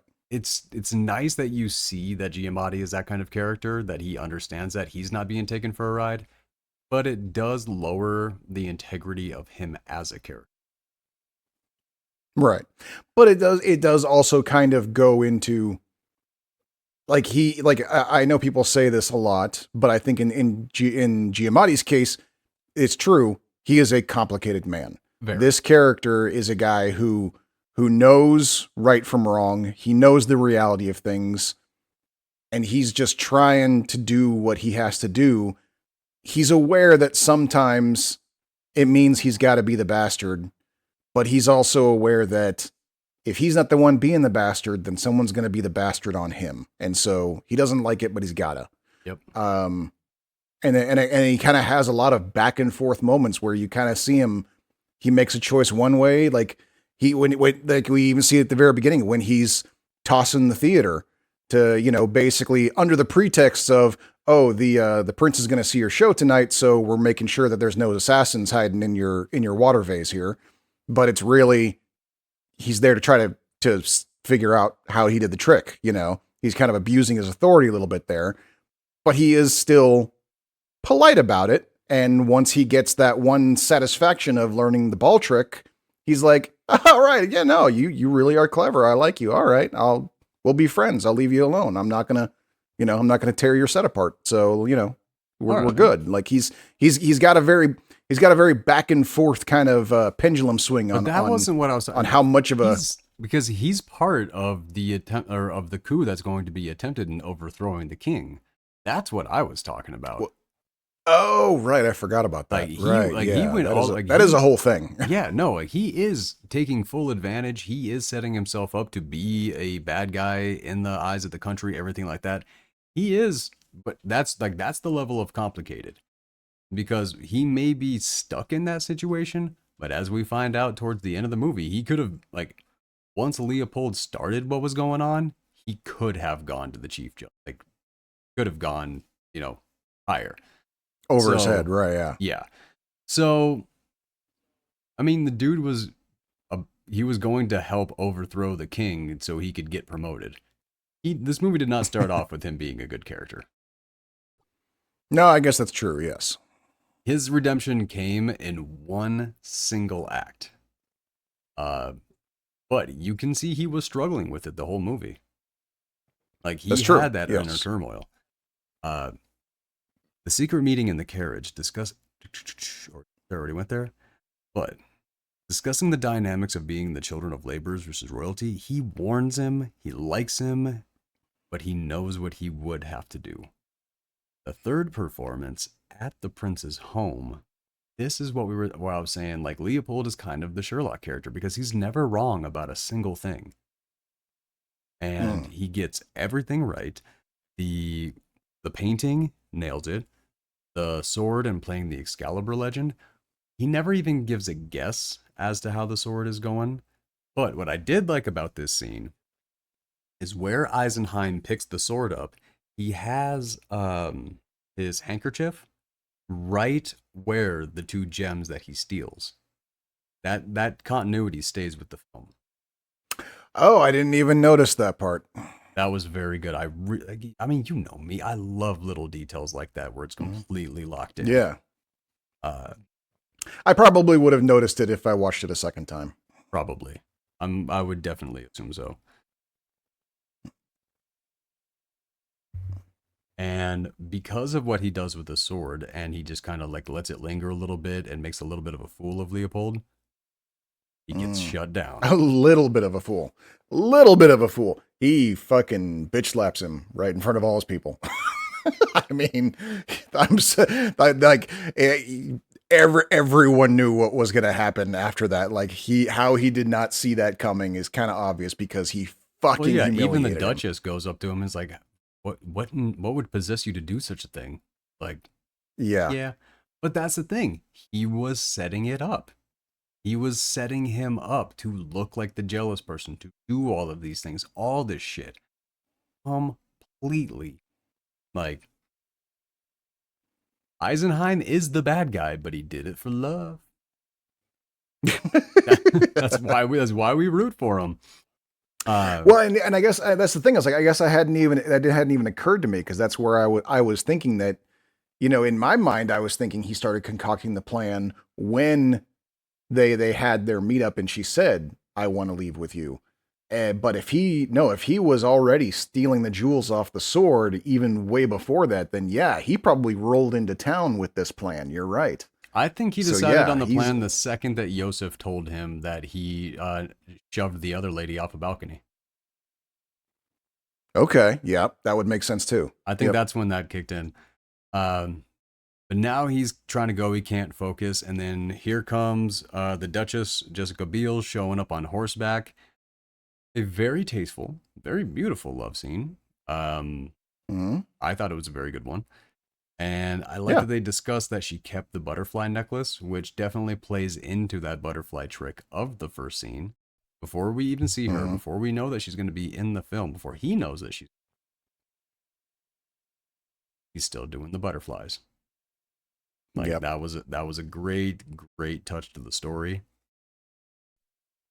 Then talking about going to Hungary and and the engagement, or no, her going to Hungary and the engagement. And she knows that they're going to try to overthrow the king and all this stuff. Like, it would make sense if this would be the moment that he would start that, but it's already in motion. It is already in motion. Yeah, no. He's already stealing those jewels. He is already starting his game. It's already going. I think this is kind of like where things kind of got scaled up. Like, maybe he was thinking that this was going to take longer to, like, get her on board, because her cooperation is definitely necessary for this whole plan. But the fact, so he was probably thinking it would maybe take another couple weeks or something like that. But the fact that she's saying, "Oh yeah, we're announcing our engagement in Hungary tomorrow," he's like, "Oh shit, we got to do this now. Like, this can't wait." Yeah. Returning to the theater to find out that it's been shut down. Barely even phased. Going to the bank to withdraw money just for her, and then finding out he's been getting spied on. This, like, when Giamatti tracks him to the train station and we see our first hint as Eisenheim is, like, explaining things to the doctor, Eisenheim slips up here, but nobody even catches it. Not us, not the police, nobody catches it. Giamatti should not have seen that doctor. Well, no, but that's the thing is, like, that I assume that was intentional. If you're talking about towards the end of the film for Giamatti to discover what's going on, maybe. But the fact that Giamatti saw him and just didn't recognize him, that's where there's a little bit of a hole for me. Okay. Well, see, I assumed that it was intentional, that he was basically establishing the motivation. He wanted everyone to know that ahead of time that she was planning on running away. So that when she's found dead, he was the only part of that I think was, because that was the only one that was actually true. Every single part of that was true with him. So if the police inspector would have recognized him, plan over. There were plenty of other breadcrumbs that he had dropped along the way. This is the only one that I think was Eisenheim and everybody's mistake. Giamatti didn't recognize that doctor. Eisenheim actually met with him. Then why did the doctor change his beard for that? I would assume just to look more professional than just the big beard. I don't know. Huh. I don't know. Or I literally don't know. Because that was my assumption. I just thought it was weird. I do agree with you. Like, I think that it's a question. I think it is something that the filmmakers maybe knew was going to be a question. Because that's just the thing. If Giamatti would have recognized him, game over. The entire game over.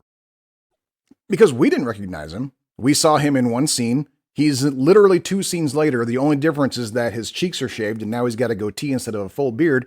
We didn't recognize him until the flashback that showed us that that was the same guy at the end of the movie. See, that's the problem. So with why would using specific actors? I did recognize him because I recognize the actor from other projects. So when I saw him on the train, Okay. like when I saw him at the train station, I was like, oh, I wonder what he's going to be doing in this. And then I saw what he was doing in this, and I'm like, huh. Ah, So okay. I didn't miss that, but that was not because I'm epic at watching films. It's because I already knew who that guy was. Okay. So yeah, no, I didn't recognize him. I didn't realize it was the same guy. So until the flashback scene at the end. A very Kaiser Soze moment for Giamatti in that section of the movie. I loved it. I will agree with that, and the joy on his face when he was discovering how much he'd been deceived was amazing to me. Yeah.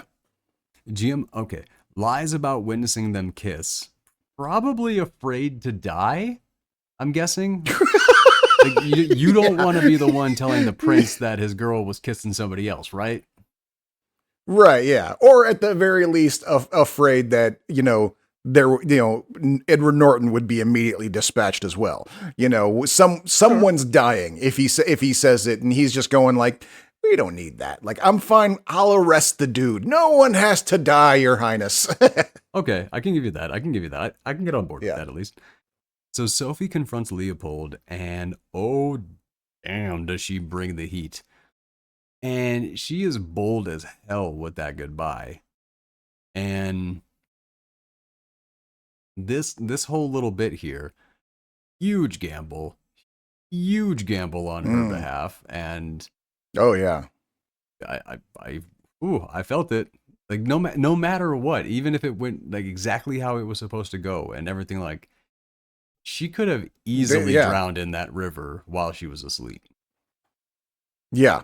Like every part of this, especially even like the night before, like she had to have she fed him a drug to throw him off. Okay. She had to make sure she timed it just right when she storms out so that he passes out in the stables and not in the middle of the street where everyone can see him. She's got to, make sure she pisses him off enough to chase her down, but not enough that he stabs her right there in the house. And then assuming all that goes right, then she's got to set up the crime scene and escape like she's already dead on the back of the horse where everyone can see and not lift her head and hope the horse does not run them both over a cliff. Like in all of the risks taken in this movie, like she is literally almost dead multiple times. Mm-hmm. She must really not want to get married. Well, just not to this dude, pretty clearly. Yeah. Back to Eisenheim, and he is freaking out about their plan. And this is something that I really enjoyed because once he discovers and all that, and they start packing up, he tells them to leave specific lanterns in the theater because he has those lanterns set up all over town to later on in the film imitate spirits.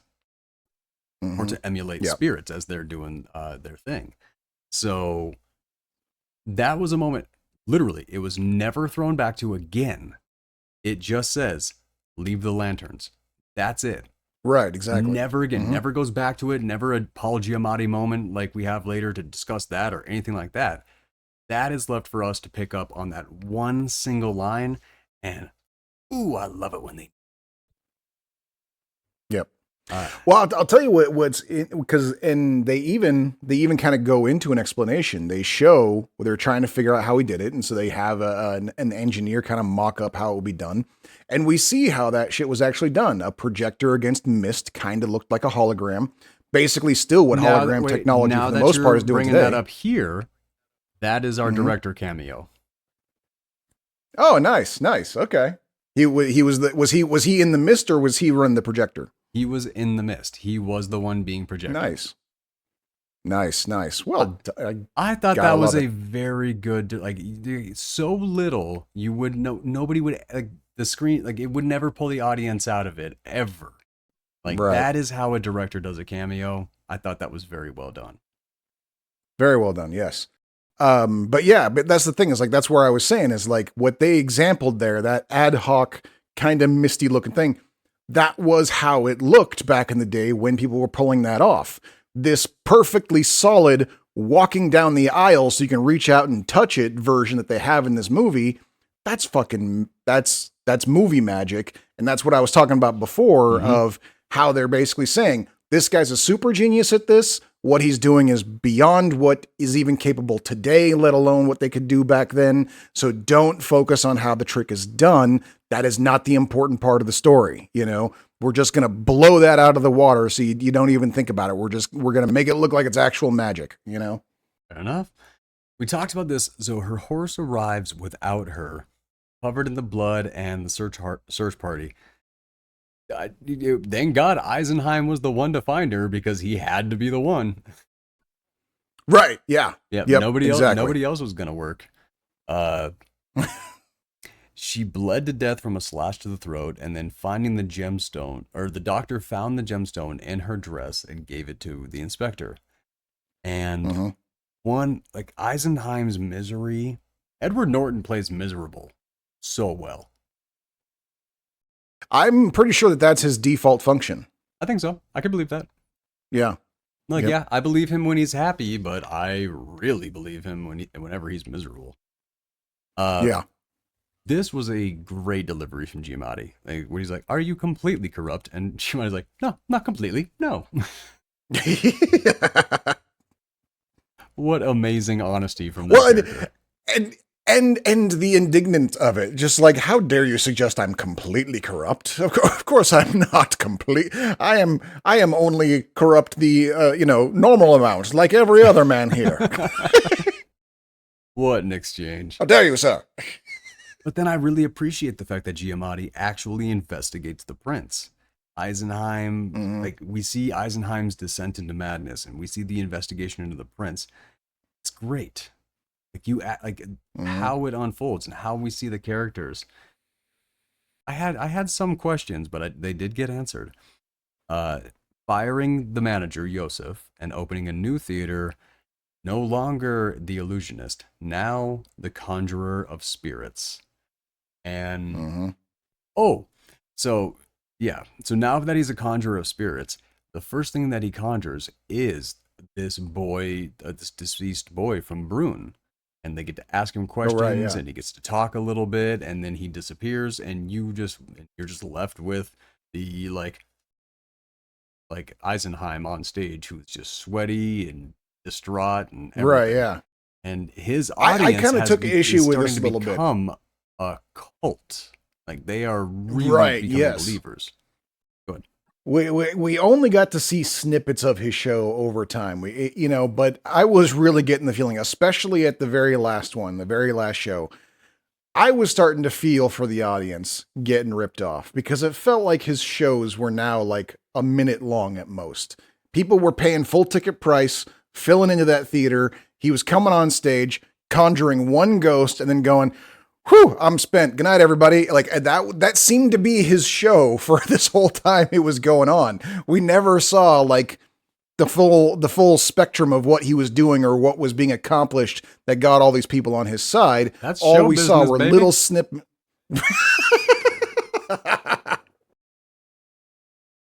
If I'm paying a full shilling, I want at least an hour of spirits, sir.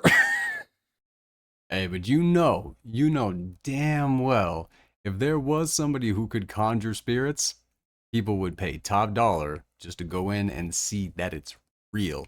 It wouldn't, like, you sit there for an hour or something like that, sure, I'd probably sit there for the whole show, but eventually I'd get bored. Wait, I suppose that's true, yes. Because there's only so many dead people you can see before it starts getting... How are they doing this? Yeah. How are they doing this? I'm hungry. Guarantee that's how that would go for me.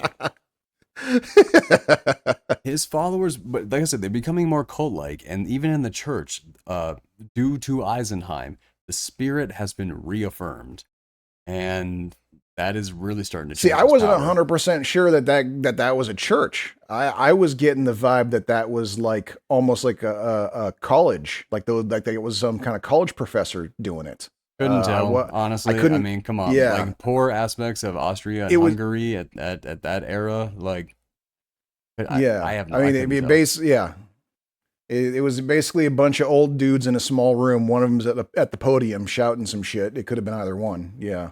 Yeah, I mean, realistically. Uh, Leopold wants him to be proven a fraud, and they are trying everything they can to figure it out, which is what we talked about. We got to see our director cameo when they tested it out, and he keeps Hmm. conjuring the spirits all over town. I will say that little boy staring into Giamatti's soul. Giamatti's reaction after that one really got he. I got a lot of laughs just off of watching Giamatti react to things. Yeah, Like now that and that's YouTube true. and TikTok has become thing about people reacting to stuff, I would just like to see Paul Giamatti like reacting to YouTube videos in like professional acting ways. Well, that's like most of it. Like Giamatti reacting to things is the best part of any movie that Giamatti is in. Yeah, his reactions are phenomenal. They are like I Mm. love it. Um, as they're investigating and telling him that he will be arrested as a fraud and all this, he knocks it out of the park. Goes right onto the balcony. And he's like, "Hey, it's not real. Sorry." He's like, "You Yeah, can't prove me as a fraud now. Can I go?" Like, I love that because if he was truly corrupt, he would not have let him go. right. But Yeah. that's how that went, and I really appreciated that. Um, Conjuring And it Sophie. was an Oh, interesting kind of like look into Norton's character too, where like the audience and all of that kind of like, the show must go on. I've got to keep the fantasy alive, can't give away the secrets, all that sort of thing. That's no longer important to him. He's got a plan here. And the audience does not play into it. If the audience all go, okay, he's a charlatan and we're out, doesn't matter. The plan mhm. still works. And so he's just like, okay, I'm just going to go ahead and go, blow the whole secret to the audience and carry on with the plan. Well, because like right after that, what does he do? Leopold is freaking out and goes undercover to see the show, and like you got to imagine Eisenheim has been waiting for Leopold to come and see the show because that's the night he conjures Sophie, and then people ask like, "Were you killed?" And she says, "Yes." By who? And she says, "Someone here," and that Yeah. is for one man. That is for Right. Yeah. Giamatti. Giamatti is the only one who knows that Leopold is in that room, and that is basically Eisenheim acting as though a dead person's confessing to the murder, or not confessing, but Accusing. yes, accusing her murderer of being in the room. And like, the prince isn't Right. here. And Giamatti's like, and he looks like right over, because he's just like, he's not even here. And he looks like right over to him. He's like, oh. I think I had a good Oops. time out of that one. Um, and then that one guy, which maybe you can remember what his name is, but like the legal eagle from the Muppets, Sam the Eagle? Sam the Eagle. Thank you. That dude sounded like Sam the Eagle. Like, He what did. are He you? really did. What are you going to do about Prince Leopold? Like all of that, and I like it. He turns around. He's like, "What is your name?" He's like, "Well, I don't see how that matters."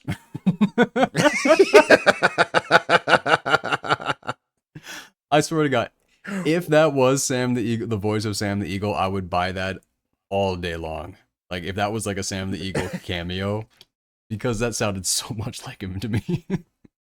Right. uh, Yeah. I'm trying to remember. I is Sam the Eagle done by Frank Oz? I can't remember for sure if that's one of his. oh, I couldn't even tell you. A little bit before my Mm. time.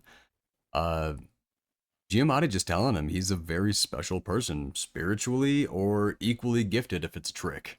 Like I really enjoy that he Yeah. gives him that credit. And it's a very good point. It's like, look, either you have magic powers or you are the smartest motherfucker in the world to be able to pull off making it look like you have this much magic power, and that's true. Yeah. I just love that And Giamatti can't stop complimenting him. Look, you are a traitor and a danger to the country, and I'm supposed to be hunting you down and finding a way to make you pay for the insult to the crown. But I decided to come here and tell you how much I love you instead. It never stopped killing me. Because I almost thought Giamatti was in on it. Him. Oh yeah, I almost because like right at that moment, like when the prince says like I don't care, go arrest his ass, and in the very next scene we see Giamatti basically lambasting Edward Norton, basically saying like you've pissed off the prince, you've pissed off everybody, and I thought this was the scene that we're going to reveal that Giamatti's in on it, that he's saying like, look, you've got to pull the plan back because the prince just told me to arrest you. Thank God. So we've got to figure this out somehow. Me too. Like, oh my God, thank God that's not how it went. Like, I was so glad that didn't happen. But yeah, but he's still kind of on his side. He's sitting there going like, look, I've been told to arrest you and I don't want to. So I'm begging you to please stop doing this.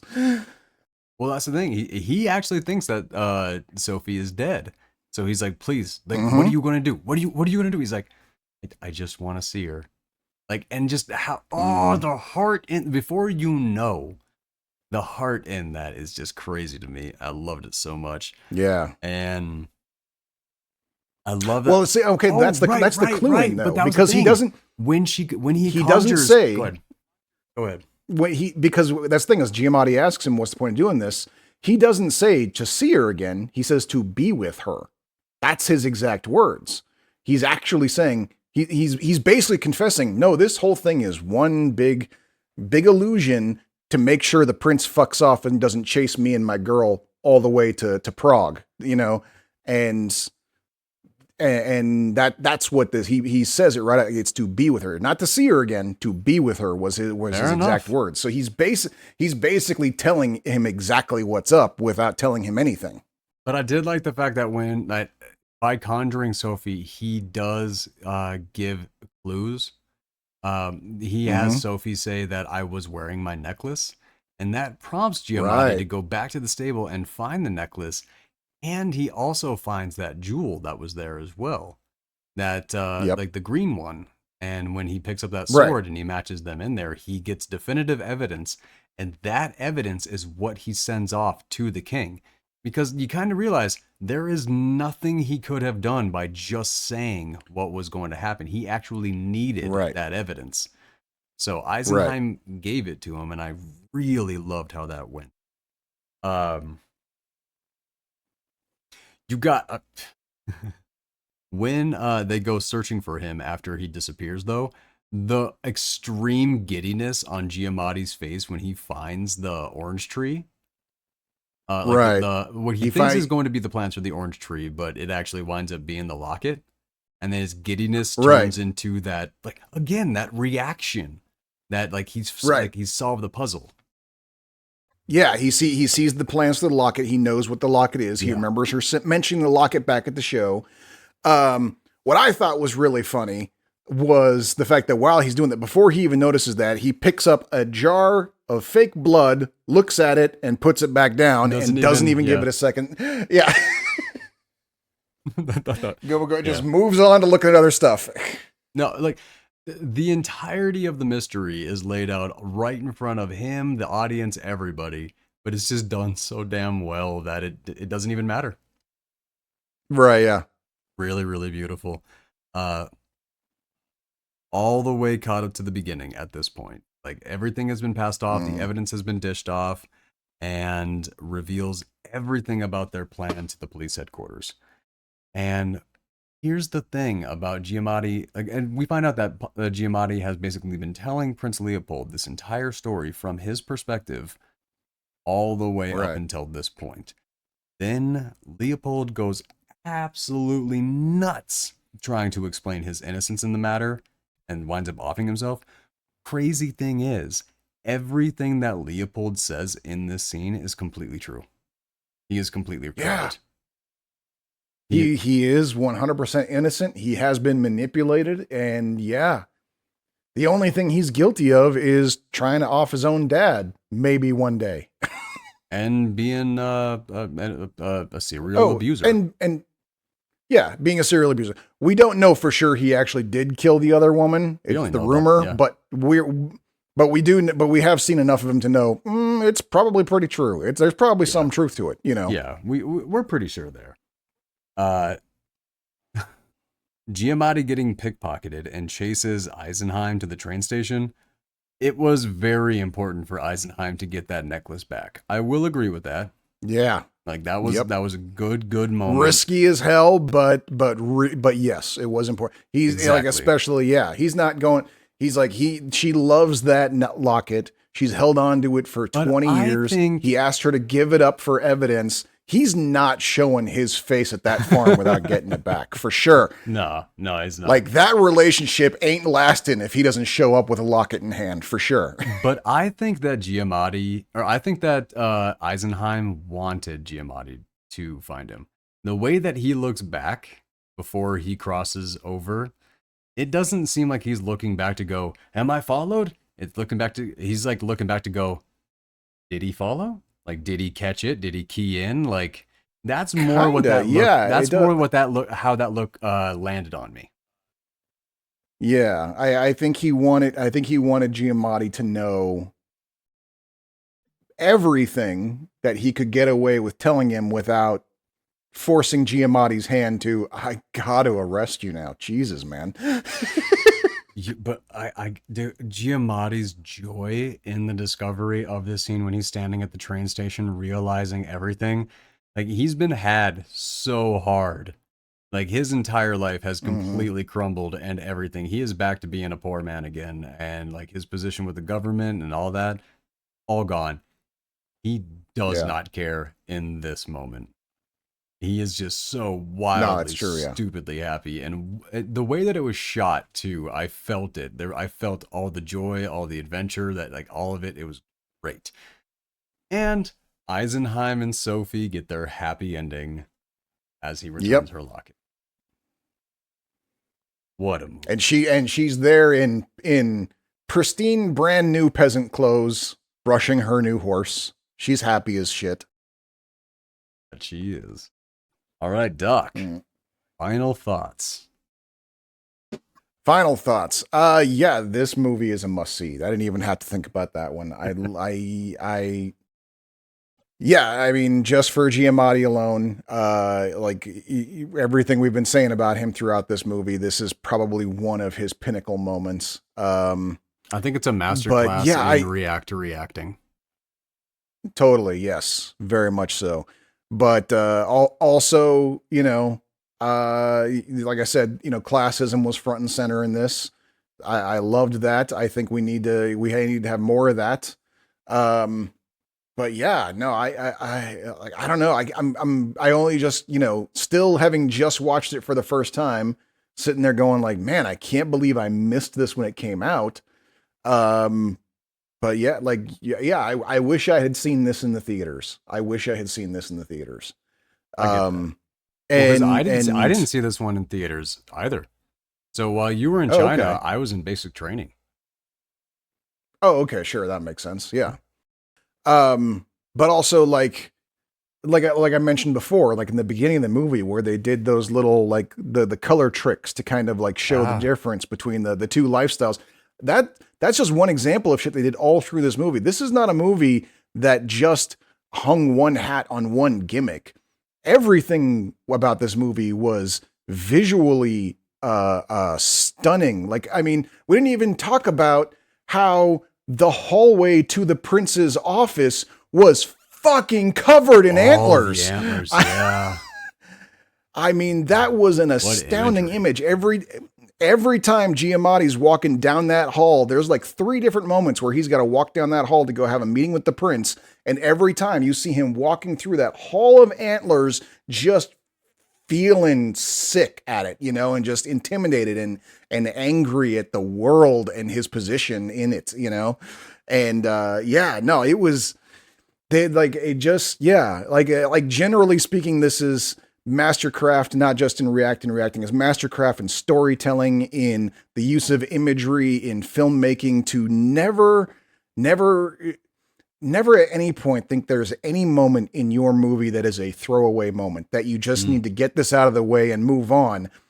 None of that happens in this movie. Every single thing counts in this movie, and it's a great example of that kind of mentality in filmmaking and storytelling and character acting and all that. Like, yes, this is a must-see movie because this is, at a higher standard of making sure your movie is a work of art beyond whatever script was thrown at you, I am going to agree with you that it's a must-see. I don't really have anything to add on top of what you said. Okay. But now you understand why in 2006 it was The Prestige and The Illusionist. Yep. And people were fighting over which one was the better movie non-stop. That is a fight. I can see it. Absolutely. They're not the same kind of movie, though. Just because they have performers in both, like stage performers in both movies, that is why they became a fight. And because of the misdirect. But it's a pair. It is a pair of period pieces about prestidigitation, as I said before, and that is where they come together. And so that can trick you into thinking they're comparable. But yeah, you're absolutely right. They are two completely separate movies that just happen to use stage magic as a backdrop. But when you get down to it, they are wildly, wildly different stories. Very. Wildly one different. Is a story of tragedy, and the other one is a straight up love story. Yeah. Yep. Exactly. Like, how do you even compare the two?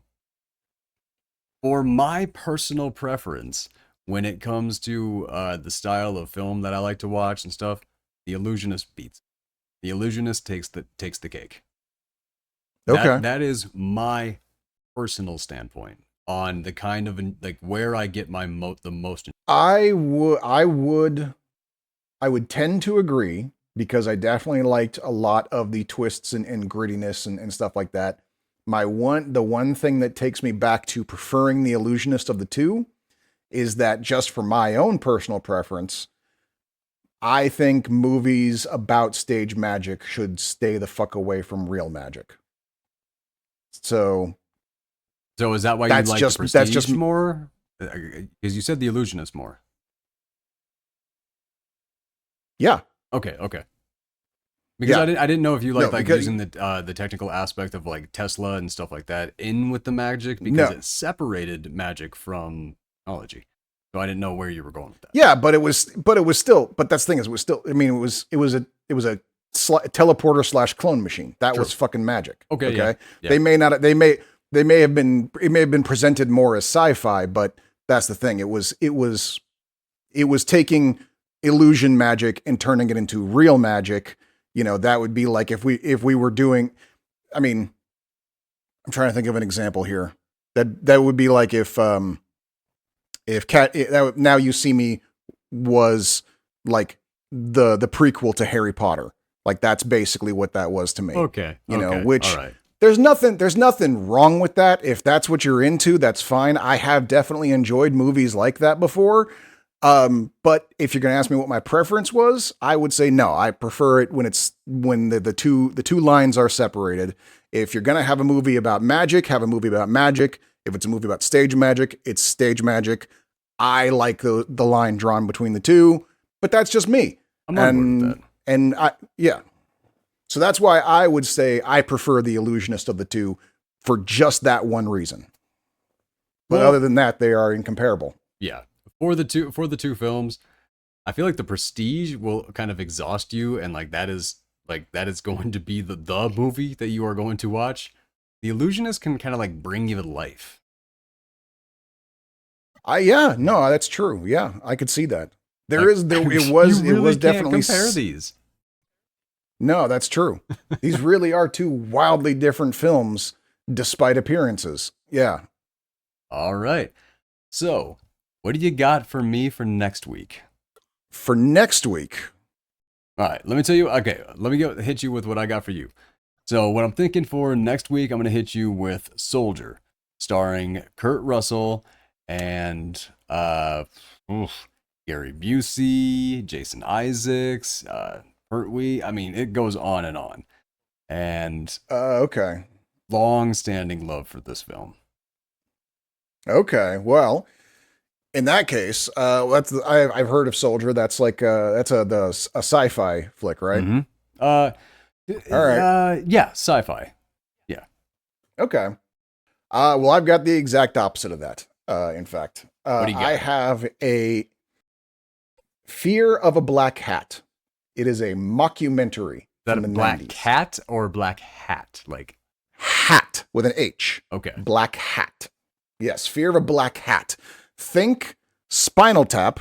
In fact, it's almost a direct replica of Spinal Tap Okay. in a lot of ways. One could say it's an homage, not a ripoff. It is an homage to Spinal Tap, except whereas Spinal Tap was about an 80s rock group, Fear of a Black Hat is about a 90s hip hop group. Okay. I'm on Yes. with that. And I'm telling you right now, and I know this is a bold statement, but I'm going to tell you right up in front, Brad, you're going to fucking love this movie. I guarantee it. I mean, we'll see. You have nailed it on the head pretty much every time so far, so I got no reason to doubt you so far. All right. Oh, thank you. Next week is going to be Soldier and Fear of a Black Hat. All right. Thanks for joining us, guys. Adios.